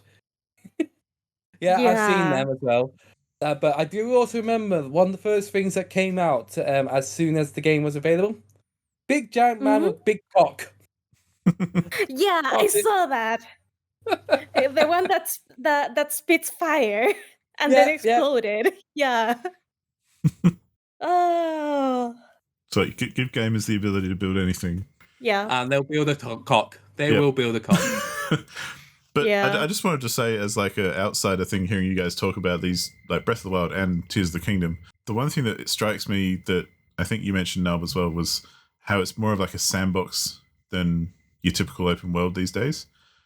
Yeah. And that's actually nice to hear, because there were more games, I feel like, back in the day, for want of a better word, that like had that more sandboxy approach, but somewhere along the way they all ended up being like these open world games we know now, which, you know, we might joke about being like Ubisoft open world games where everything's got a waypoint and it's very almost holding your hand the whole time. Yeah, that is, to be honest, the big thing where I like Breath of the Wild. It was very much, there are interesting things to do it, you have to find it yourself. It wasn't afraid of you missing something. Yeah, well, in those games, they usually they get you to do each one of the items one at a time, and then they say, "Oh, these items are all over here. Go find them." It's like, but I'm not finding them, am I? They're on the map. I just have to follow the map, and then it ends up being the checkbox. Breath of the Wild is very much, there's shrines around, you can see them, but we're not going to tell you where they are. You have to find them yourself. We only tell you when you find them. It makes me think more of like a Shadow of the Colossus kind of style exploration kind of. Yes, where that's a good example. It doesn't really, it gives you a hint of where to go, but you basically got to figure it out yourself. And yeah, definitely. I will say, I do wish more games did like the Shadow of the Colossus with the lights from the sword, where you just hold it up. Okay, you have to go that way. Okay, you don't get that in Breath of the Wild. If you put a map ping on the map, you have to look at the map. Yeah, right. Yeah. I feel like that's what I mean. Like, I feel like there were more games back in the day that perhaps were happy for you to not find everything or maybe get lost. Whereas these days it's very much more a guided experience. So it's nice to hear that they're obviously going the other way again. So I think we gotta get back to that, because this game was so popular, and people have been actually basically copying it, like that Immortals game and Genshin Impact. I think they're supposed to be copies of Breath of the Wild, and I feel that's going to actually continue that way. Yeah, definitely. Ubisoft need to get the memo. So I was kind of hoping the latest Assassin's Creed would be like more in that style, but it's typical Assassin's Creed. So smaller though, from my understanding. I very much enjoyed it still, but it's go here, do this. That's that. Yeah. So, but anyway, as long as it's smaller, I'm fine with that. Yeah. That will bring us to July of last year, which the game was Baba Is You, which was also nominated by Dragon H89. Dragon had a good year for nominations. He got 3 nominations. Another person got 3 nominations. We're going to see them later. So this is his last nomination. Yep. But Baba Is You is one that I had already played, so I didn't replay it. But I really enjoyed it. I don't have heaps to say about it, other than I can see how it kind of got a bit obtuse, especially in later levels where some of the solutions weren't necessarily what I would call logical, but you kind of experimented a bit, or you had to mess with timings a bit and that sort of thing, which made them a lot more difficult unnecessarily, I feel. But ultimately I got through the game and I very much enjoyed it. And I very much enjoyed it as like this indie game that's a puzzle game that basically worked on subverting expectations and all that kind of thing, where anything can be messed with, or whatever you see in the puzzle, you can actually change the whole structure of the puzzle to make it work for you. So for anyone who doesn't know, you basically get a bunch of words that you make kind of if then else statements with, and hence like Baba Is You, or you could make like Baba Is Win. So the idea is to get your little character Baba to a goal on the stage, but it might be, say, the goal is surrounded by walls, so you can make a phrase that says like walls are invisible, and it deletes all the walls and you can just walk straight through them. But it obviously gets way more complex and way more details and amounts of items and barriers and things that you have to deal with in later levels. But yeah, I very much enjoyed it, and it was just a really good kind of fresh feeling puzzle game. Even with its flaws, it still felt nice and new and something I hadn't really played before. Yeah, that's kind of my opinion as well. I found using the words, just trying to figure out the ways to get around, I like that. But when it started going for moon logic, where you have to get to really obscure levels, like one where you actually have to go to a different level to actually fix something in there to make it the next level win. Yeah. It's like, oh no, don't do that. And also what you mentioned, timing of getting things right, especially you need to push this to be at the same time as this one. I didn't like that. I didn't want the timing ones. I rather it just was it kept with just the words, because that was quite ingenious how I did it. It was very good, but again, it got too obscure at the end with what it was doing. I did all the puzzles. It took me about 40 hours, and yeah, some of the lighter ones were not fun. Yeah. In my case, I only did like the main story puzzles. I don't remember delving into like the optional ones. But it was incredibly fun and incredibly fresh. And it seems that this was initially a game jam game. Like one of those that are like making, I don't remember if it was like 48 hours or a week. Like it pretty much began as a prototype out of a game jam, and the thing went like, hey, let's make this a complete experience. It's a good concept. And yeah. Personally, I really like how crazy it got at times on how you had to move the words or items around for you to pretty much complete each level. Though I do remember, it's been a while since I played this one, but I do remember like being extremely trapped in one of the levels, and I had to like go looking for a hint because it was a little bit too out there in the logic. But other than that, I don't remember having like many problems. I did I did spend quite a lot of time on some of the puzzles. Yeah, I definitely did as well. Another thing I want to point out this one, I played this basically throughout the whole of the month, just trying to get it through. Probably not the best way of playing it. This was very much a slow burn. Basically, you finish one or two of the puzzles, come back every so often. I felt it's not a game you probably should be rushing through, but that's not the nature of the beast for the game of the month, really. So that's how we ended up doing it, or I ended up doing it at least. Yeah, and that's interesting to me because I found it more. If I didn't come back to it quick enough, I kind of lost the logic, or like you get into that way of thinking, and you kind of learn the language of the game a bit. And if I left it too long between levels, I'd kind of unlearn it. Maybe because I'm a programmer by heart, so getting used to that, it probably wouldn't be too much of a difficulty for that, but still. I'm sure that would help though, because a lot of it really is just kind of programming style stuff.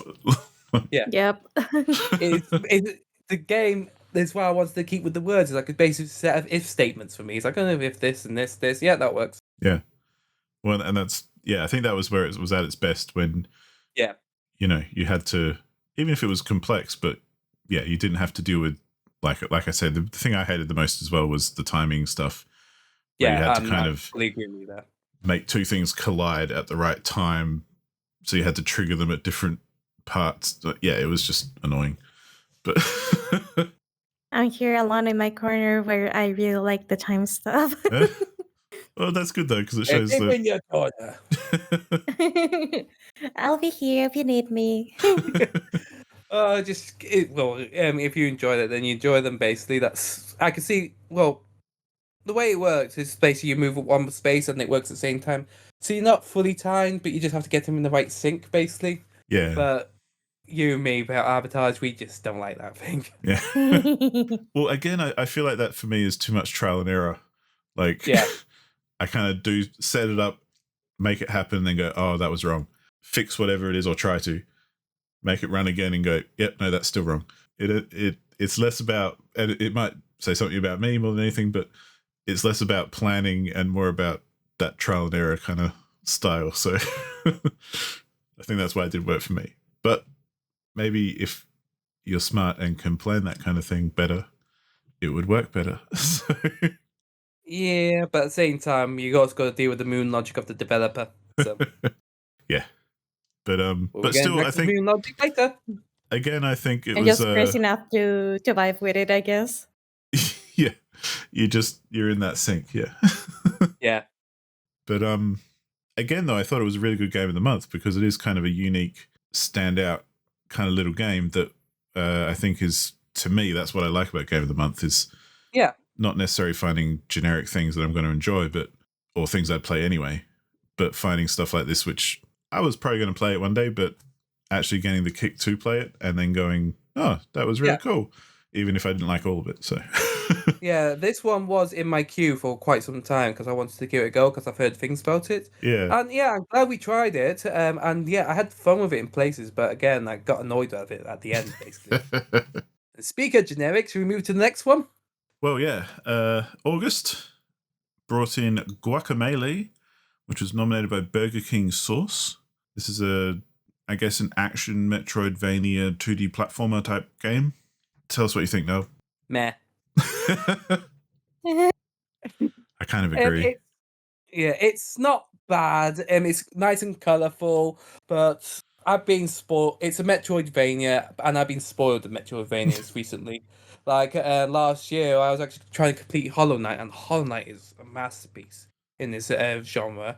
And we also had Super Metroid, which is I still think better. This one not bad overall, but nothing stood out to me on the game really. Like it's colourful, it had some fun beats and bops here and there, but I've played better. I played stuff which I played stuff which basically stood out more to me. Yeah. I mean, I think I enjoyed it because it was short enough to be enjoyable for me. Because I don't usually like platformers, and by extension, I'm not a big Metroidvania kind of person, I suppose. Although I have played some Metroidvanias which I do enjoy, like Headlander was one that I really liked, and I haven't played Hollow Knight, but I recommend that one very much. So I don't even know if I've got a copy of it, but yeah, it's on the radar. Let's put it that way. You mean like Silk Song? Like that comes up at the Fantasy League every year. Yeah, exactly. When Silk Song comes out, I'll play the first one. But no, Guacamelee, one thing I did like was they didn't really do it heaps, so it's not like a highlight of the game, but I did like how they had a combo kind of system for combat, even though it was a very light combo system. It wasn't exactly complex, and it wasn't like a fighting game within a Metroidvania or anything. But I kind of enjoyed that they had that just as a thing, because I always appreciate that in any kind of game, rather than just button mashing, or you've got one attack that you just do over and over again. It had that, but I can't figure anything else really apart from like the colourful setup. But it was just a bit generic. It was well made. Like I can't complain about how the controls were. Like the combo system was it was really tight well and everything. Yeah, but apart from that, nothing really stood out for me on it. I think this game also came out in that time of, there was like a bit of a time period where there were lots of indie games coming out on Steam that were, it was kind of the second renaissance or the first renaissance of I think Steam second indie games. Yeah, where there was this and there was other similar games like I want to say like Dust Force or Speedrunners, or these kind of like smaller indie games that got quite popular because they had a lot of style and all that kind of thing, but were pretty much one-trick ponies. And yeah, I think this was one of them. But I quite like the style. It took me along with the graphics and the aesthetic and everything, and the theming kind of did a lot of heavy lifting for me. As far as my interest, like seeing what they were doing. And I liked the whole how you can switch between the real world and the world of the dead and that sort of thing, and the kind of differences between them. And yeah, I'd say the Messenger did that better though. Yeah, see, I retired the Messenger. I didn't like it. Oh, I like that a lot. No, that one, Didn't sit well with me. But that's okay. I've heard lots of good things about it, so obviously people like it. But Yep. Well, I do. Yeah. But no, Guacamelee, I thought, yeah, it was. I think it was just a victim of its own limitations in a way. Like, it was very much like a small indie project, it felt like. So yeah, I feel like it kind of lacked a bit as far as just perhaps given more time and more opportunity. It could have had more depth put into it, but I don't know. I'm just kind of making excuses for it now. So yeah, just say it was well made, but nothing stood out for it. Yeah. Move on. And Paula, you didn't play this at all. Not at all. Cool. Oh, did we sell it to you though? Are you gonna play it now? Not my kind of game, dude. like I knew about the game. I knew it was a Metroidvania, which I don't usually play too often. But now that I know it's kind of like made or decent, it's like, yeah, I'd rather play Hollow Knight. Yeah. Well, and to be fair, the only reason I ended up playing it anyway was because I think I got it in a bundle somewhere. So I happened to have it, but I probably wouldn't have gone out of my way to play it. Mm-hmm. Same, really. I looked at it, thought it's there, but it was never on my radar. I had it again, like you, but and I feel like that was reflected a lot in everyone else who played it as well. Kind of had similar responses to it. But yeah, moving right along, that takes us down to September, which was Murder by Numbers, nominated by Eric Tibar. I had played this previously, like a while ago. I don't have heaps to say about it, so I'll be quick.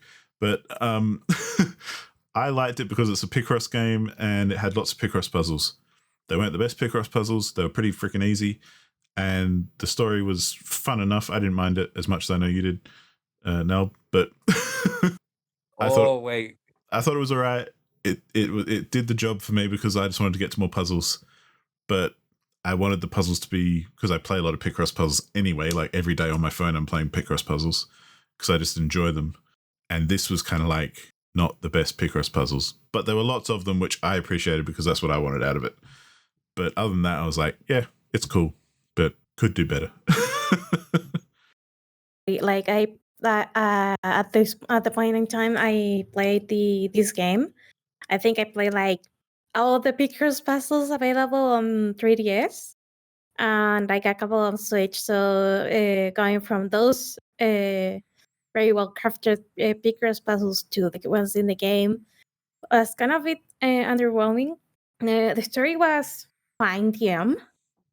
And I feel the characters were the thing that kept the game going for me. But for the one thing that I found amusing is that the logic behind why you're solving the Picross puzzles in the first place, or how they're integrated in the story, is very much like you are when you're playing the Picross puzzles, you're like taking control of the little robot companion that is like trying to process the image is seeing at the moment. Yeah. Which was kind of like, okay, that's a way to integrate it in the story. I don't know if the best way, but they went out of their way to be a little bit creative like that. Knalb not looking happy. Now they's not looking happy at all. I despise this game. I have made myself known about this one. This was my first Picross game. I guess I enjoyed playing the puzzles, but I was starting to get bored throughout the whole thing, playing them over and over again. Yeah, it maybe increased them and such, but it was like, I'd rather be doing something else, to be honest. And this is where I wish I retired better. This is why I should have retired. I just really hated the main protagonist. She basically just fumbled into places, found a clue which she got from her robot, and then determined that person is the killer. No, piece things together. I know it's not the killer. That's a red herring. Just pull it to think logically. Don't keep pointing your fingers at people. She kept doing that each and every time, and just made things ever worse and worse. I like my detective games. I need to play more of them, to be honest. But like the Phoenix Wright things, where you actually slowly build to it, I did not get this in this game, and that just annoyed me. I didn't get to I have to think about how to do this and this and this. How the whole piecing it together, what happened, that wasn't there, and just I was expecting a detective game. I got Picross games inside are basically detective game, which is not very well written, and basically a lot of the characters just annoyed me. Like I mentioned, the protagonist just showing up and just going pointing, the police officer showing up and doing jack shit, and the gay guy is just going, "You slay girls!" Like, I'd forgotten that part, to be honest. yeah, it's like, oh, maybe it's gonna be if you go into this wanting a murder mystery, you're going to be highly disappointed. And I was, and that was what I was expecting. So I was extremely disappointed in this game. Worst game last year. Sorry. That's the thing. I don't necessarily disagree with you, even though I enjoyed it more than you did. So I can see your complaints are valid. Sorry, go on, Paula. Yeah, I'm gonna go in a small, tiny little tangent because let me. There you are. I actually ran into kind of like an Ace Attorney heavily inspired game that is pretty much Ace Attorney with a magic system that is Tyrion Cuthbert, Attorney of the Arcane. I haven't played it. I don't like. I got it like on sale because I was extremely curious about it. But I'm gonna just leave the name here in case you want to look into it. It is unapologetically inspired by Ace Attorney, and even like in the Steam page it says that. Maybe I'll play it first and like come back with an actual opinion later. But Maybe, but you gotta remember, I play long games and I play one game at a time, so I'm stuck in Yakuza for a while. So that brings us right through to October, which is our Halloween Triple Creature feature. This is the 9th one, and the first game that was nominated was R2D2, 1999, who also had a good year for nominations. And it was Luigi's Mansion, which none of us have played. Yay! Sorry. This one just looks like basically Nintendo's version of Ghostbusters, really, if you think about it. Paula, you've probably played more because you played the third one, but I played the third one like for a couple of hours and got distracted with something else because that's who I am. But the game itself, like the gameplay loop is incredibly fun. Like I kind of like feel like making Luigi pretty much a Ghostbuster was actually something that shouldn't have worked, but it works. I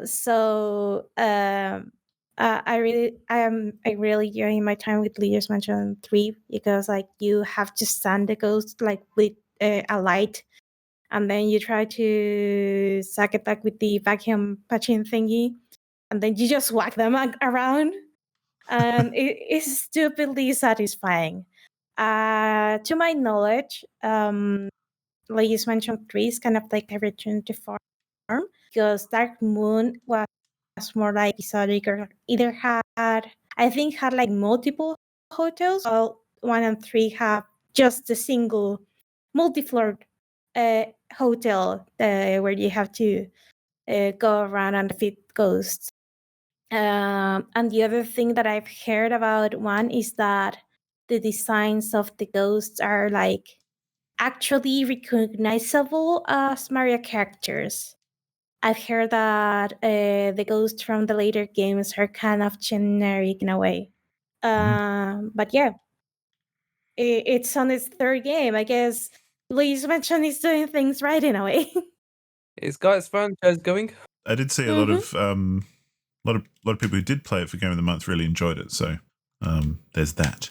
The other Triple Creature feature game, the second one, was F.E.A.R, F-E.A.R, which was nominated by IKSDISTEK, Ixdistech, that username.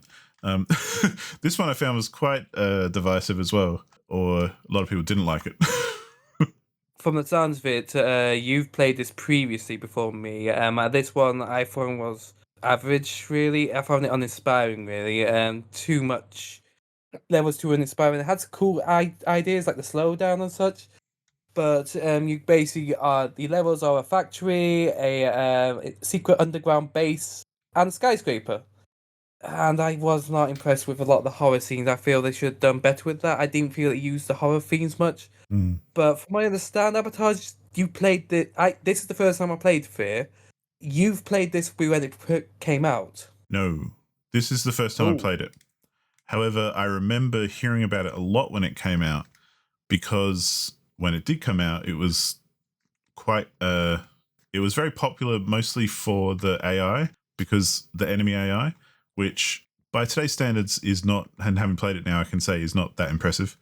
But again, my whole interest in playing the F.E.A.R series is just from hearing about it when it has come out and the things people do like about it, and its kind of status as one of those kind of classic games of the era. Even though I agree with you, it has dated badly, and like the level design is not great.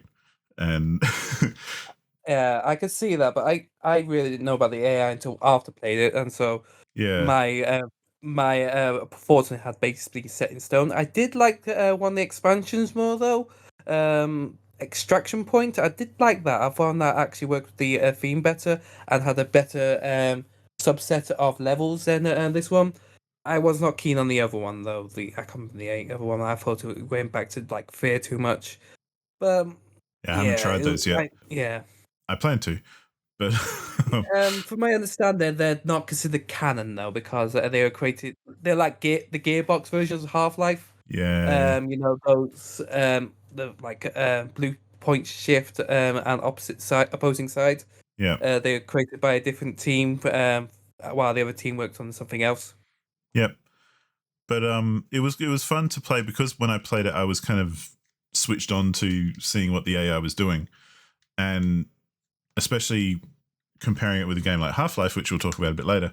The enemy movements and the way they chatter with each other and stuff is actually, I remember I played games at the time, as I'm sure many other people have, and I kind of approached it thinking of it from that kind of perspective, like if I'd played this in, the 2000s when it came out.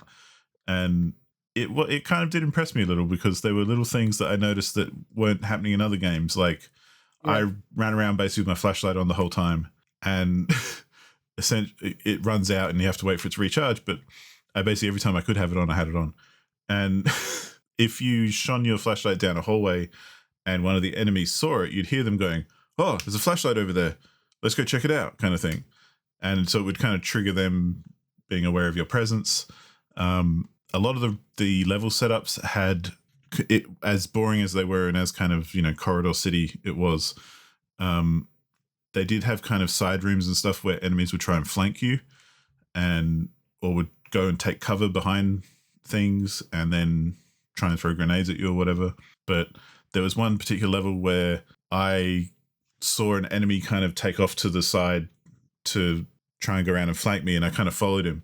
And I just kind of literally followed him behind for a few seconds, enough to make me laugh, because he didn't realize I was there. And he was just kind of going around in circles trying to find me, rather than back in the day, you could kind of see the coding as in enemy knows you're there, enemy looks at you, enemy starts firing.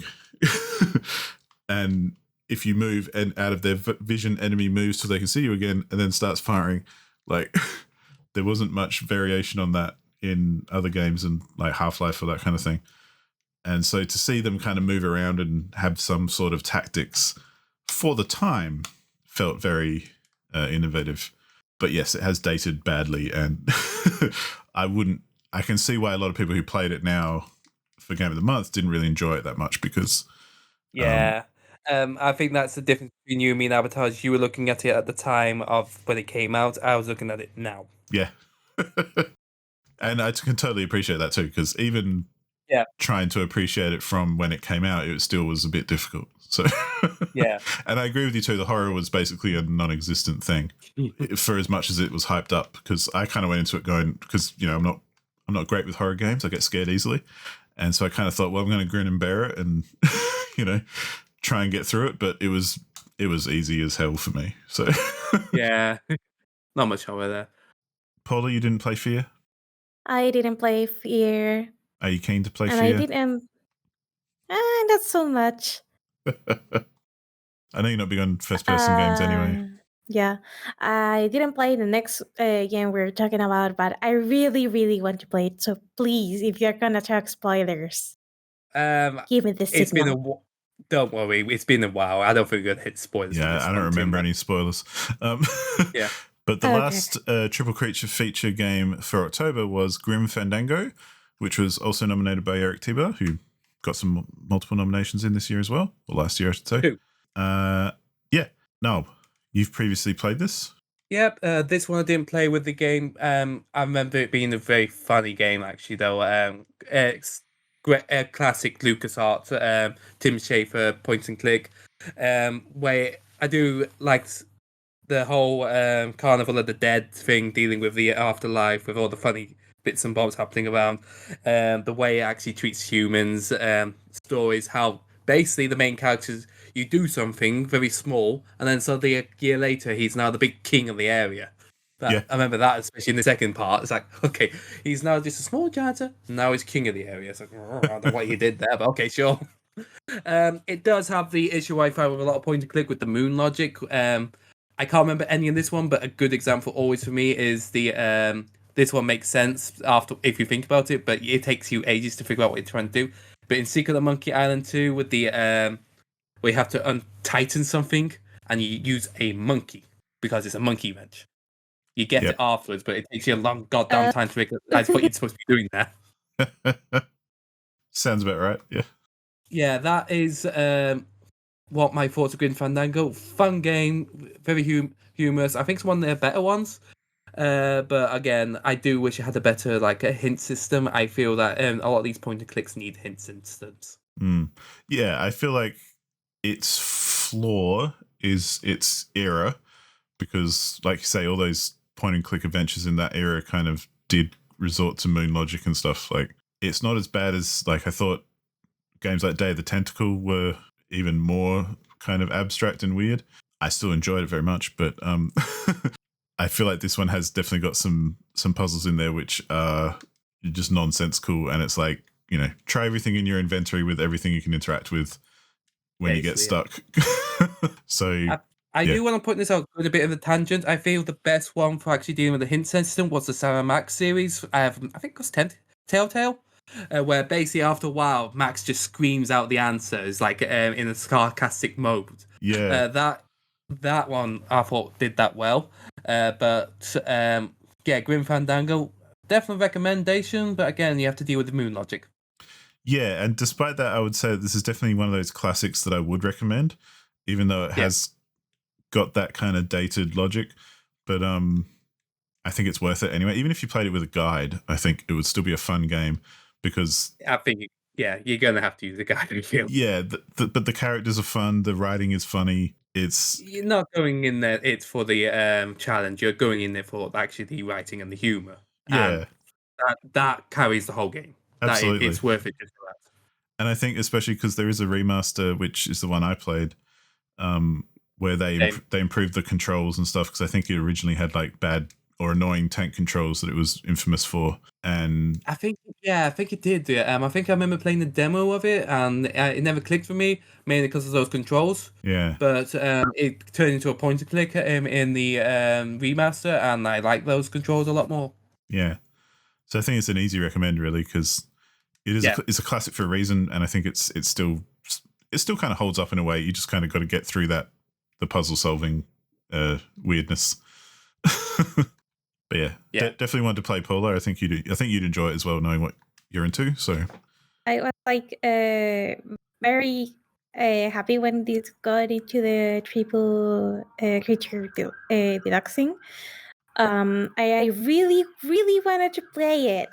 And even Curve gave me a Steam key for the game. And I fucking felt, because at that moment the semester just picked the hell up, and I couldn't play as much. Yeah, fair. That's a good reason, though. I've had long sessions this year when I had to do a lot of heavy lifting at work. So I can't play games around then. I don't expect you to play games when you have the end of you have those exams. So it takes precedence, basically.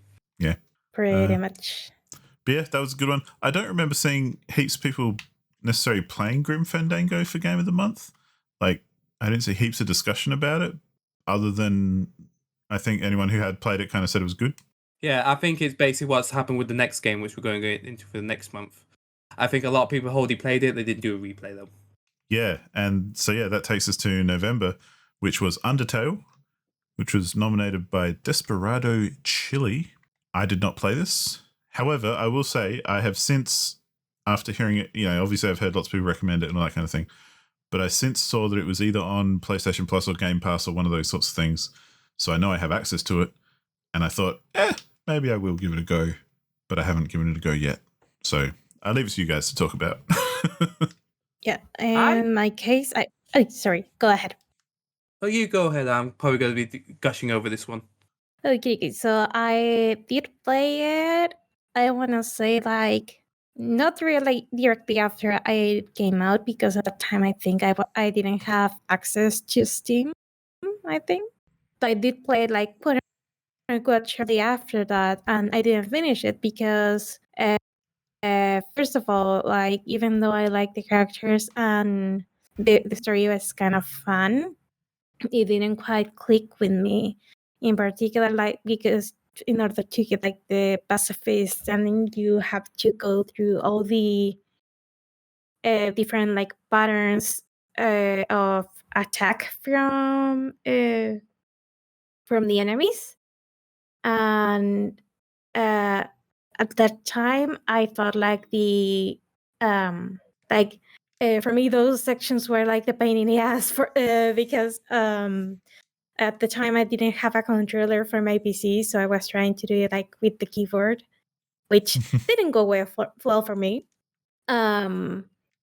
So in the end, I was you know what? I already know how this game ends because I've seen people playing this game previously, and I thought the difficulty from those sections in particular was too high for me at the time, for what the story was in the end.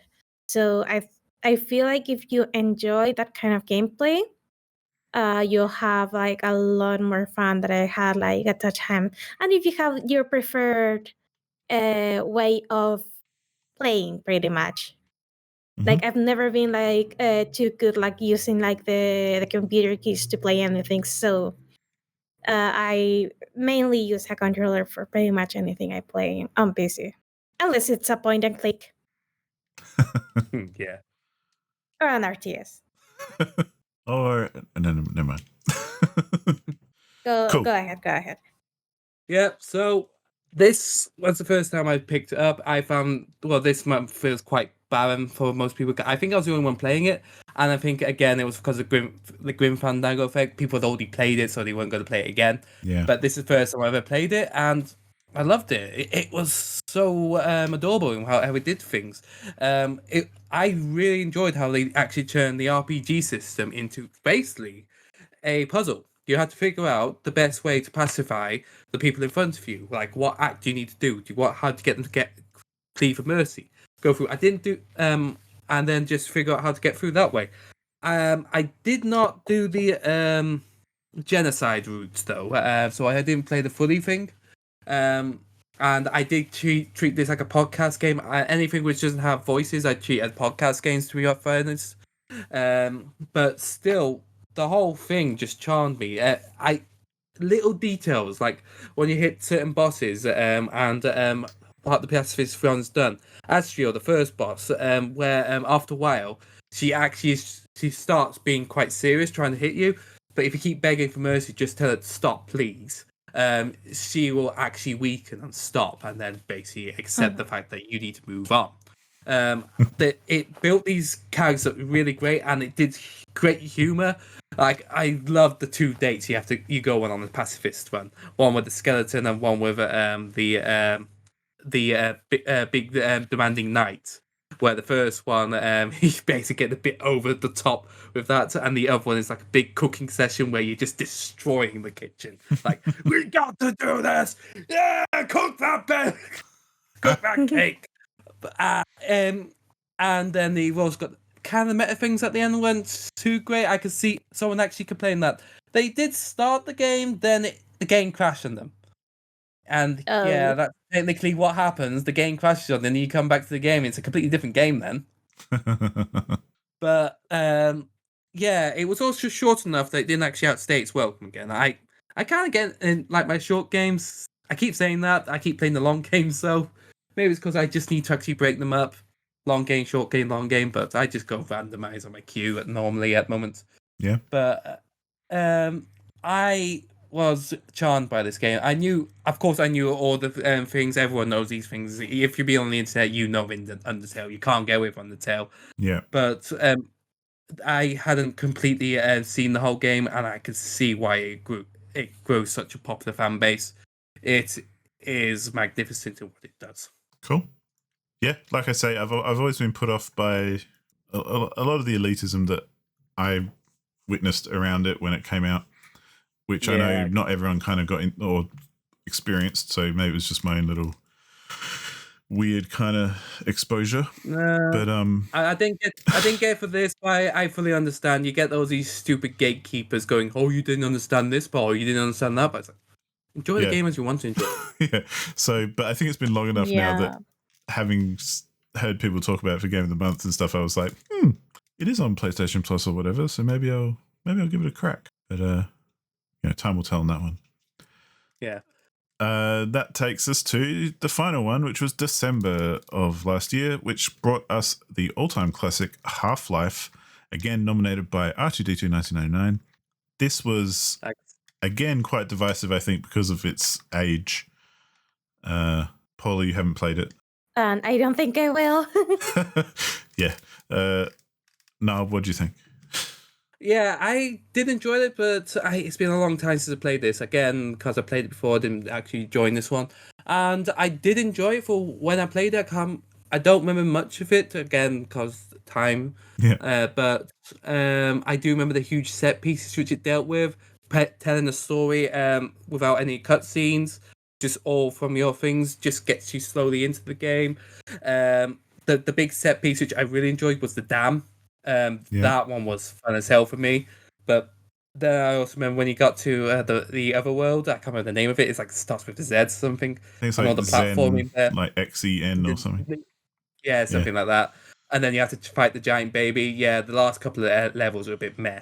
Yeah, annoying more than not meh, just annoying. It was basically put you into a platformer when you're not really doing platformer. But yeah, I think I can see why it's considered a classic, and it did push a lot of things more forward. I think this is the first proper storytelling shooter out there, and it basically revolutionized how shooters are dealt with. Yeah. But that's my opinion. You replayed it, didn't you? I did replay it because I know I've replayed it a few times along with Half-Life 2. Yeah. Because it's in that kind of wheelhouse of games which I can just kind of get through pretty quickly because I've played it a few times. So I kind of know what I'm doing. It's like replaying Doom or Quake or something. It's just you just rip through it and have a good old time and then you're done. But I would recommend not replaying it if you did play it back in the day because you'll appreciate it better without seeing how much it's dated since.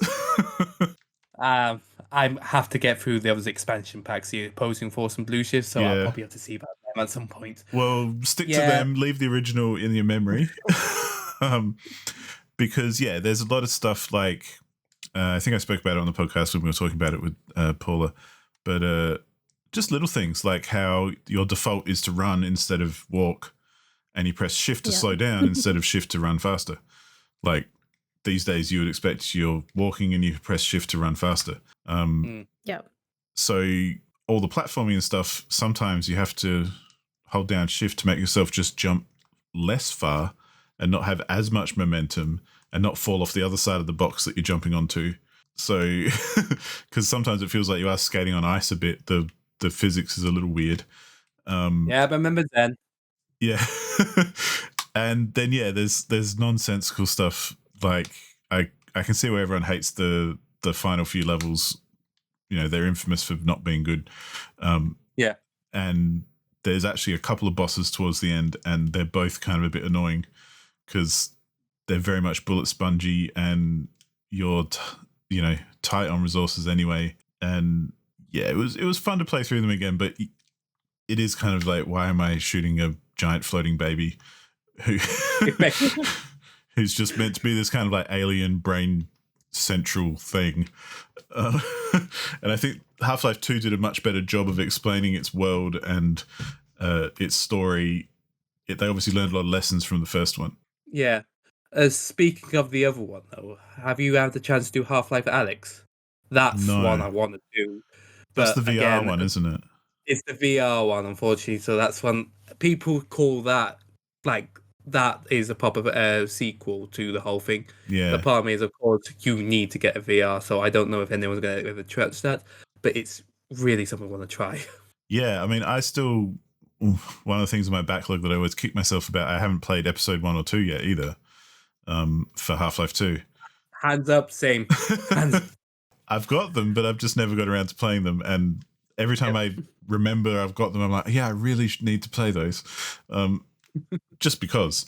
But again, I think Half-Life is one of those games that it's difficult as a lot of new players. Like I think a lot of people who did play it for Game of the Month didn't enjoy themselves and kind of went, why is this such a classic?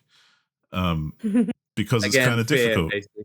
Yeah, it's similar to F.E.A.R, but I feel like Half-Life is more of a significant game than F.E.A.R. Like you say, it brought FPSs from being the kind of straight up action like Doom and Quake and Duke Nukem even, or those kind of games, to actually having some story and having some world building, and as weird as it might get in places, having some kind of impetus behind what you're doing more than just enemies there, go shoot them. Here's a big gun, go shoot them more.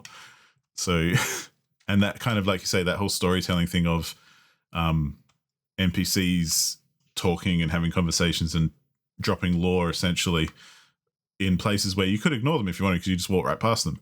So it's not a cutscene that you have to pay attention to. It's just, a lot of incidental kind of world building, which I think was the big thing for it. And I mean, the fact that you start off on a train going to work and you kind of get the backstory through weird announcements from this weird facility that you're working at. And then you kind of get ushered in and you kind of just walk around for a while. Nothing really happens for the first hour of the game, really, until everything happens. Was it an hour? I don't remember it being that long. I thought it was only like 15 minutes. I guess it depends what you do. Like, if you're trying to pay attention to everything, you can kind of drag it out. But oh, wow, okay. Like, because every NPC you come across, you can kind of listen to and wait for them to finish talking and then go on to the next one as well. Or, you can kind of rip through it pretty quickly. But, which I actually did, because I tried the source port of this as well, just to see what the difference was and if it was worth playing. Because they did do a 25th anniversary update for Half-Life, which was just a free kind of, not a remaster, but like a refresh, I want to say, where I think they added like better support for Direct 3D and improved and newer DirectX versions and higher resolutions and stuff. Just little things to kind of make it more playable these days. But it didn't really change much of the actual game.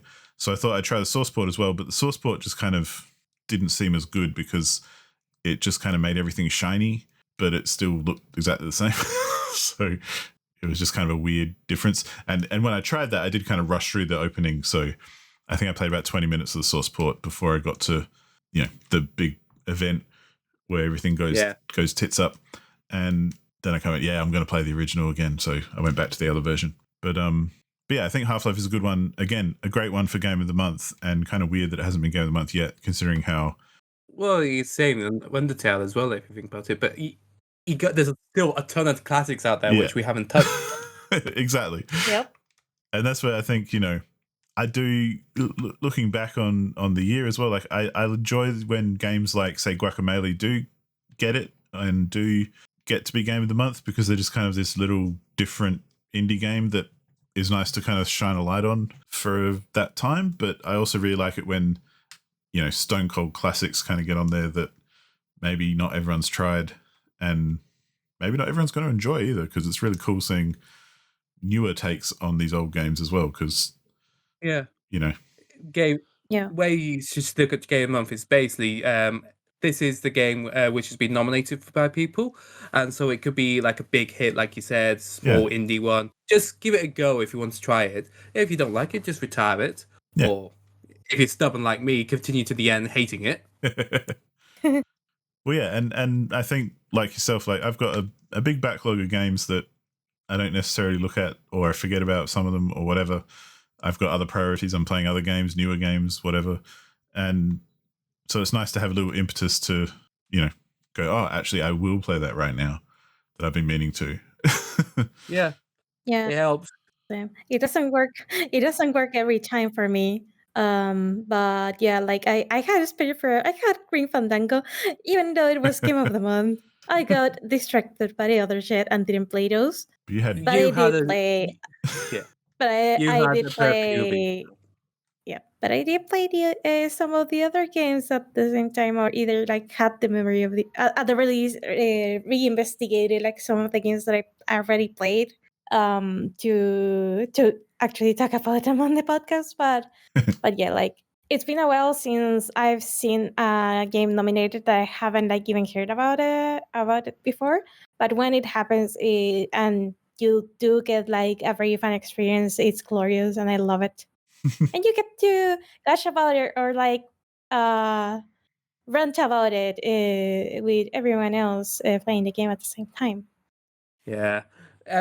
I've heard all of these games before. The big ones, of course, it was heavily Zelda year because we had both of the latest ones with the Tears Kingdom. But let's exclude them because I consider them masterpieces. But the two highlights for me were definitely Spiritfarer and Undertale.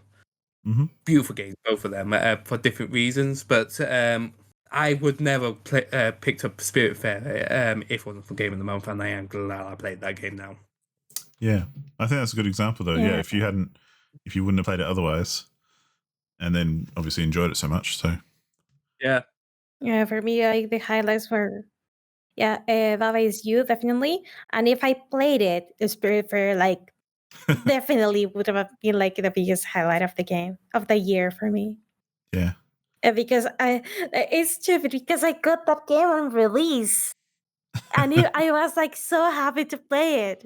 I installed it and never played it. Well, it's definitely worth it. ADHD. I think for me it was kind of a weird one because I liked that some classics like F.E.A.R and Half-Life were games of the month. So like F.E.A.R, I very much enjoyed having got to a reason to just play it, even though it wasn't necessarily my favorite game I played of the game of the months. It was probably the one I was most happy to play before playing it, if you want to know what I mean. Because I'd bought a bundle with all the F.E.A.R games in it like a couple of years ago, thinking, oh, I should really play those one day because they're like classics. Never got around to it. And then, it popped up and I'm like, actually, I'm glad that I'm getting kind of a push to play it. So, but yeah, I think if I was actually just going to go my favorite game of all the games that I played, it would probably be Spiritfarer without a doubt. Because obviously I didn't play any of the Nintendo ones. And yeah, I think it just totally craps all over the rest of them. So, yeah. Well, my favorite was Tears of the Kingdom, but as mentioned, the ones which stood out to me for content wouldn't have actually played it otherwise. Spiritfarer and Undertale. I would have been playing Tears of the Kingdom whatever this year. Yeah. Yep. But what about just overall, as far as like a year for Game of the Months? I felt like it was a good one. I don't know if I'd say it's the best one, but it was a good one. Yeah. I think it was a strong year. Out of the games which you played, 3 I set as 10s. Yeah? We did have a stinker though, with Murder by Numbers. That is down the bottom. I think the only game I hated more was Observer. I didn't play Observer. Yeah, don't. I've kind of tangent. I wanted to play it because of Rutger Hauer, but I didn't want to play it because of horror. So Fair enough. That's the thing. I like the idea, the premise. That was another detective game, but in the end, if it actually kept in the apartment, I was actually doing more detective work. I would have enjoyed it a lot more. But half the time you spend just jacking into some space and then getting chased by your own shadow or something. I don't know what it was. Yeah. Paula, how would you characterize the whole year? Well, I like Zelda. So for me, it was a very good year, even though I haven't finished Tears of the Kingdom. But still, I feel like I've like at the release I've played even like either like before they got picked for the game of the month or like after they got picked for game of the month, like half of the games. So I'll call that a win in a way, an adjusted way. And at the very least, it made me go like, "Hey, maybe I should play Live Live at some point," but I'm not sure when. So yeah. Yeah, I mean, for me, it felt like a lot of Nintendo stuff because that's the stuff I didn't play. But not that's a bad thing. It was very front-loaded with Nintendo, to be fair. Like, if I look at the count, 1, 2, you could count Conker's birthday, 3, 4. 4 at the start of the year.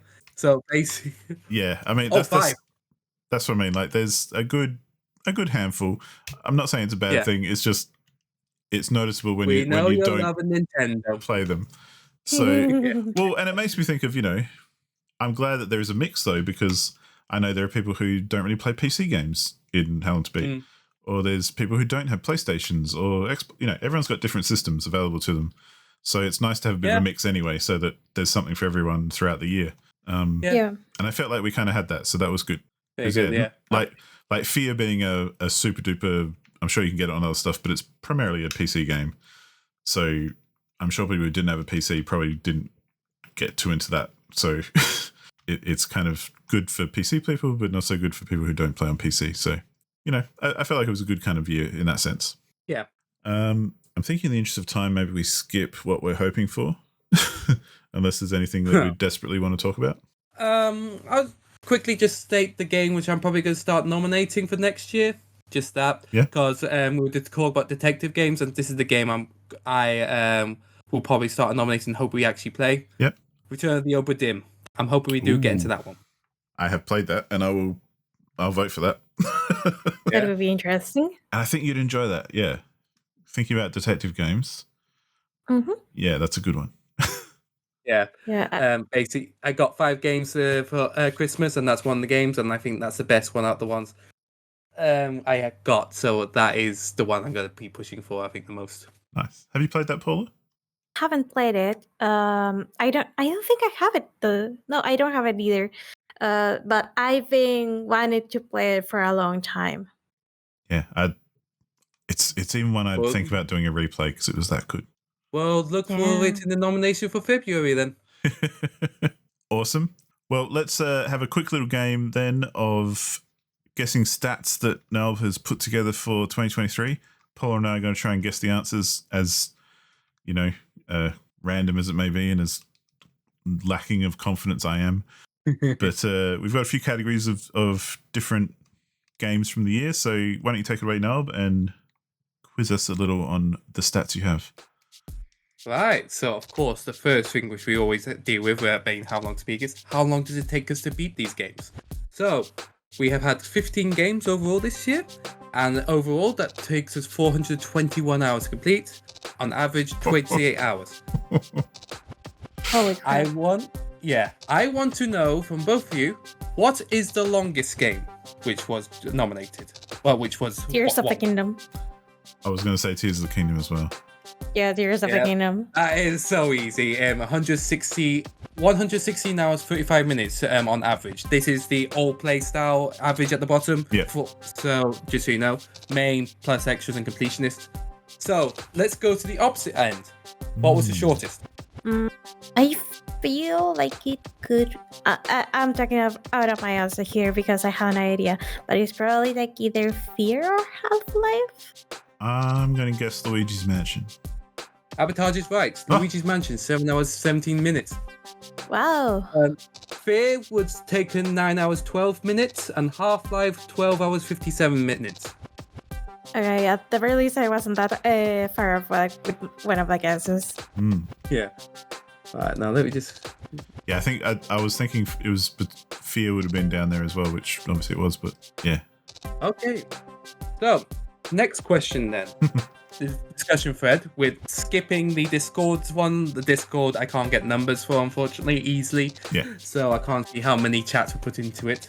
But we've had 406 posts in each of the threads overall, with an average of 27 posts for each thread. What was our most discussed thread? I feel like Tears of the Kingdom. Like if I go by what I've seen on Discord, I feel like that's the one game everyone was talking about the most. I'm gonna not agree with that, just for the fun of it, because I think there was a lot of discussion around. I think there was a lot around F.E.A.R, and there was a lot around. What was it? Conker's Bad Fur Day, even. So I'm gonna guess Conker's. Wow, you were well off. Sabotage. Conker's Bad Fur Day was the least discussed. They only had 13 posts in the thread. But Pokepaw, you were correct. 45 discussions on the Tears of the Kingdom. I blame Discord. It must have led me astray. For the other ones, like the Halloween one, that was 39. So that was the second, joint second. Barry's Due was the other one, which is at 39. Mm-hmm. Of course, because the triple feature would have been one thread, wouldn't it? Yeah. Oh, I don't care about that one. I've got here for thread views, but who cares about thread views? Yeah. Let me just move on to the next one. So the next one is, so each game's been rated, and we had a average rating of 8.23 for all the games. Mm-hmm. Total is 123.4, but who cares about that? So I'm going to give you a spoiler. There were two games which hit the top spot. What are the two games which are highest rated? The two Zelda games, I'm sure of it. Yeah, I'll even say that. Yeah, 9.3 for both Tears of the Kingdom and Breath of the Wild. I'll give you the lowest ranking. We're not going to test this one, but murdered by numbers, 7.4. I brought that down. You're affecting the average on your own, yeah. So now on to the backlog. Mm-hmm. So this one is backlog by numbers.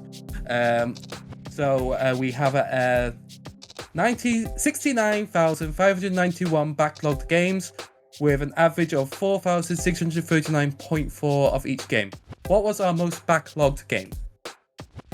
Well, this one is just like, I want to say Tears of the Kingdom because I feel it's the more recent one. And also it's the most likely that people didn't actually finish. But I'm not sure. It could be Breath of the Wild because since it is the first game, but more people have played it. Maybe Live Alive because that's another recent one. I'm just going to say Half-Life straight up. Okay, I will say this. You were the closest, Sabotage. Half-Life was second with 9,198. Tears of the Kingdom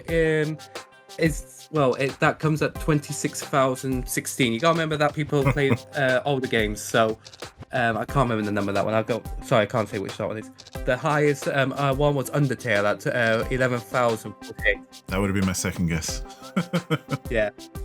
The least was actually Conker's Bad Fur Day at 865. Well, because I was thinking about games that people have backlogged but haven't actually played either, so that's where Zelda, I figure if you want to play it, you probably played it or started playing it, or more so than an old classic, Yeah.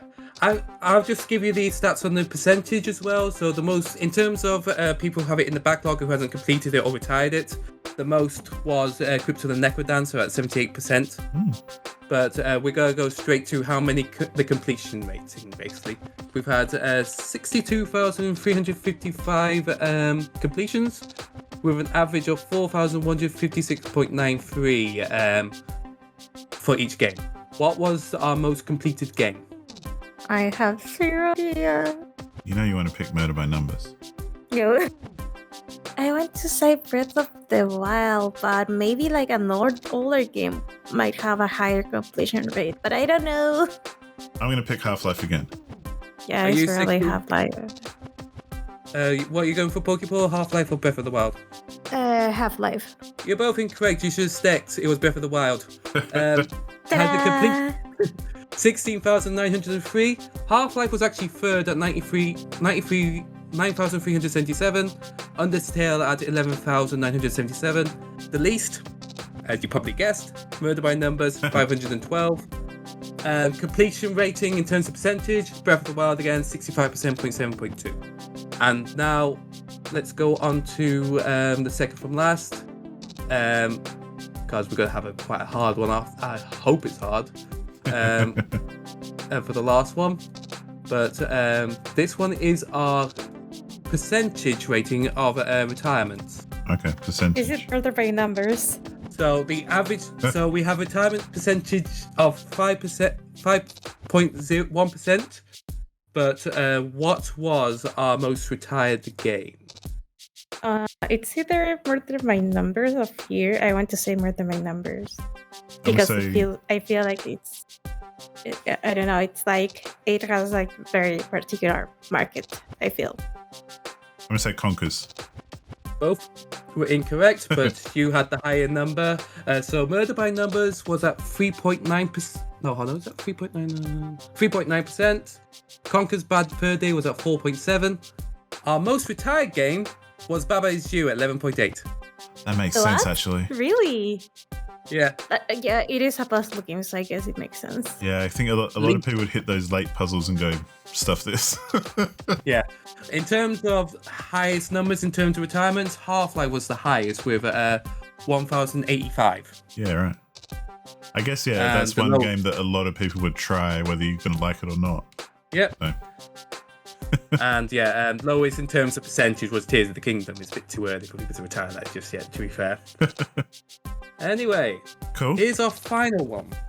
This is, I'm hoping, going to be a lot more difficult than the others. Yeah. So, this is the thing which I've got. So, we have had, overall, we have had 380 participants throughout the whole thing, with an average of 34.54 people actually joining us and participating. We've had a total of 1,622 votes, with a average of 135.16 recurring for each month. And we have had ultimately 176 nominations.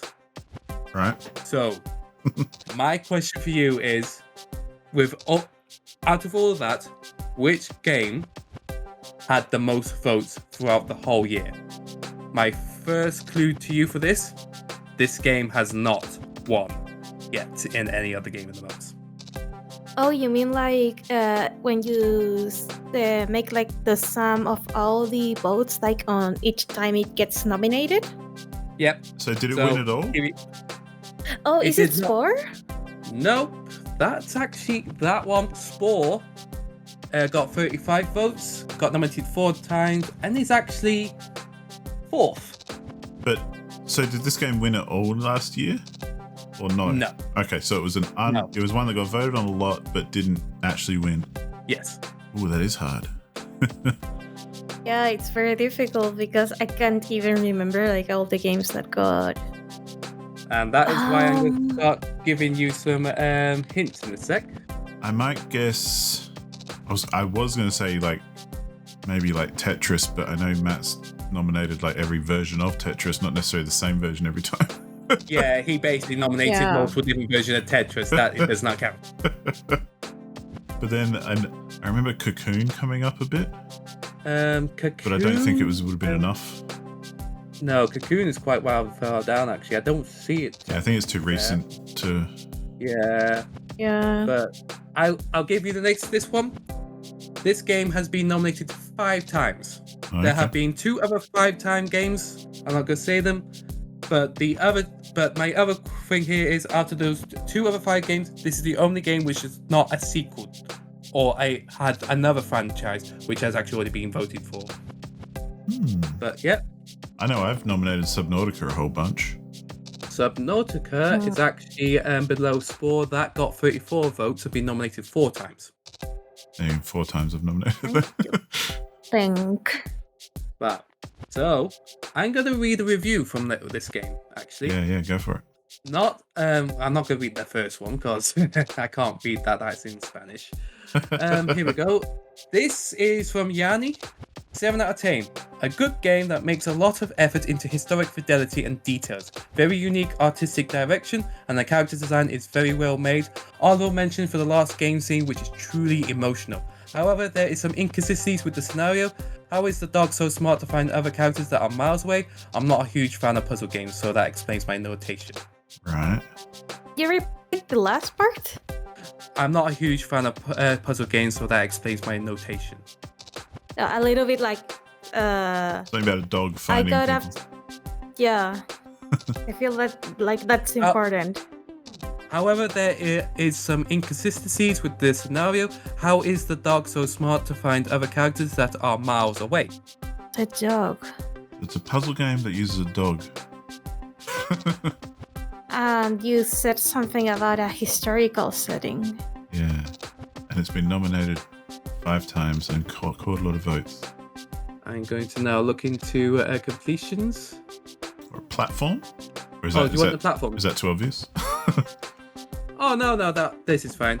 The platforms are mobile, PC, Nintendo Switch, PlayStation 3, PlayStation 4, Xbox 360, and Xbox One. Okay, so a lot. I'll give you the times as well. So the all playstyles average to complete this is 7 hours 32 minutes. I've actually completed this game. Took me 6 hours 50 minutes. I don't have any additional details to write on this one because I actually do have a review. Hold on, I'll find my old review and actually read this out. I gave it 8 out of 10. Oh, and I ended. I actually give quite a big details on this one. Oh, come on. This might help. You liked it that much? Yeah, I did actually, but I'll go into full details after this. This is probably one of the best interactive history lessons I've ever got. It's taught me so much about World War I than I previously knew about the Great War. The art style is fantastic, where it tells a dark story with a good sense of humor within it. The gameplay is very similar to The Cave. Valiant Hearts? Yes, Valiant Hearts. Which Valiant Hearts? Valiant Hearts, no way in here. No way in hell I was gonna guess that one. I remember that got nominated a lot, yeah. Yeah. It was actually, this is the reason why his nomination stopped, why he didn't win anymore. But it was actually Dragon Age 89 that kept nominated that game. Yeah. It got 44 votes. He nominated it in June, August, September, November, December.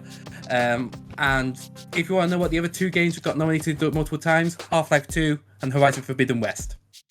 Yep. Makes sense. But yeah, I will say this much. I do feel this is another game which should show up next year. I think it should win actually at some point. And I do recommend it. I've played it as well, and yeah, it's fantastic. Oh yeah, that last scene, when you walk. Yeah, get your tissues ready. yeah, get that last scene. And I think, if I remember correctly, the sequel is on like Netflix games, so you can play on mobile or something. It's a weird deal like that. I never saw it anywhere, so I never actually bothered with it. I know it was in Fantasy Critic last year and didn't get a score because of that. Because it ended up just being like a mobile Netflix exclusive type thing. So yeah. Anyway, yeah, that'd be a good one to come up, I think, because again, I think it's good Game of the Month material because it's unique and interesting. I'm gonna give you the game which got the most votes, which actually won, and that was Spiritfarer with 37. It got nominated 3 times. It actually got the most vote in March, but lost. It got 16 votes, 10. Then it won on 11 in May. I think Metroid Prime just beat it by 1 point in March. See, those big Nintendo games, they win out. Yeah, awesome. Yeah. Well, that probably will bring this big bumper special episode to a close. Any final thoughts, Paula? No thoughts to be found here. Knalb, any final thoughts for last year? I think nothing really. Yeah, no, that's good. And I think it's been a good year. I hope people enjoy it. I do hope people keep doing this. I am going to continue playing any game which gets nominated if I have it, and I'll try to do a backlog of all the old ones and basically reanimate old threads when I get to them. Yeah. But I do have 5 games which I want to get through before I do that. Nice. And yeah, I echo that pretty much. Like, I like seeing in the forum every now and then an old Game of the Month thread shooting back up to the top because someone's played it and talking about how they've, what they thought about it. So I'd encourage anyone to do that as well. Like, if you do play a game that has been a Game of the Month, have a discussion about it still, because it's always interesting to see what people think. And that's kind of the idea. So yeah, let's have a good 2024. Thank you, Knalb, so much. I'm sure Paula will agree with me for coming on and spending your time to talk to us about all this and putting together all those stats and everything. Yeah. I tried to do it again for this year. Thank you so much. Yeah. Also, like, holy crap, like, putting together all the stats must be work. It took me about a day. It was not as hard as doing the 100th one. I have to say that. I still have the whole stats for that one. That one was a beast. Yeah. that would have been quite the undertaking, I'm sure. Yeah. True. But yeah, that's where we're going to leave it. Thank you everyone for listening as always, and please if you got any comments, any additions, tell us what your favorite game was last year from Game of the Month. Add it to the thread or wherever you feel appropriate, and we'll be back with our regular programming next time. Toodle pipski. Shenanigans. Bye-bye.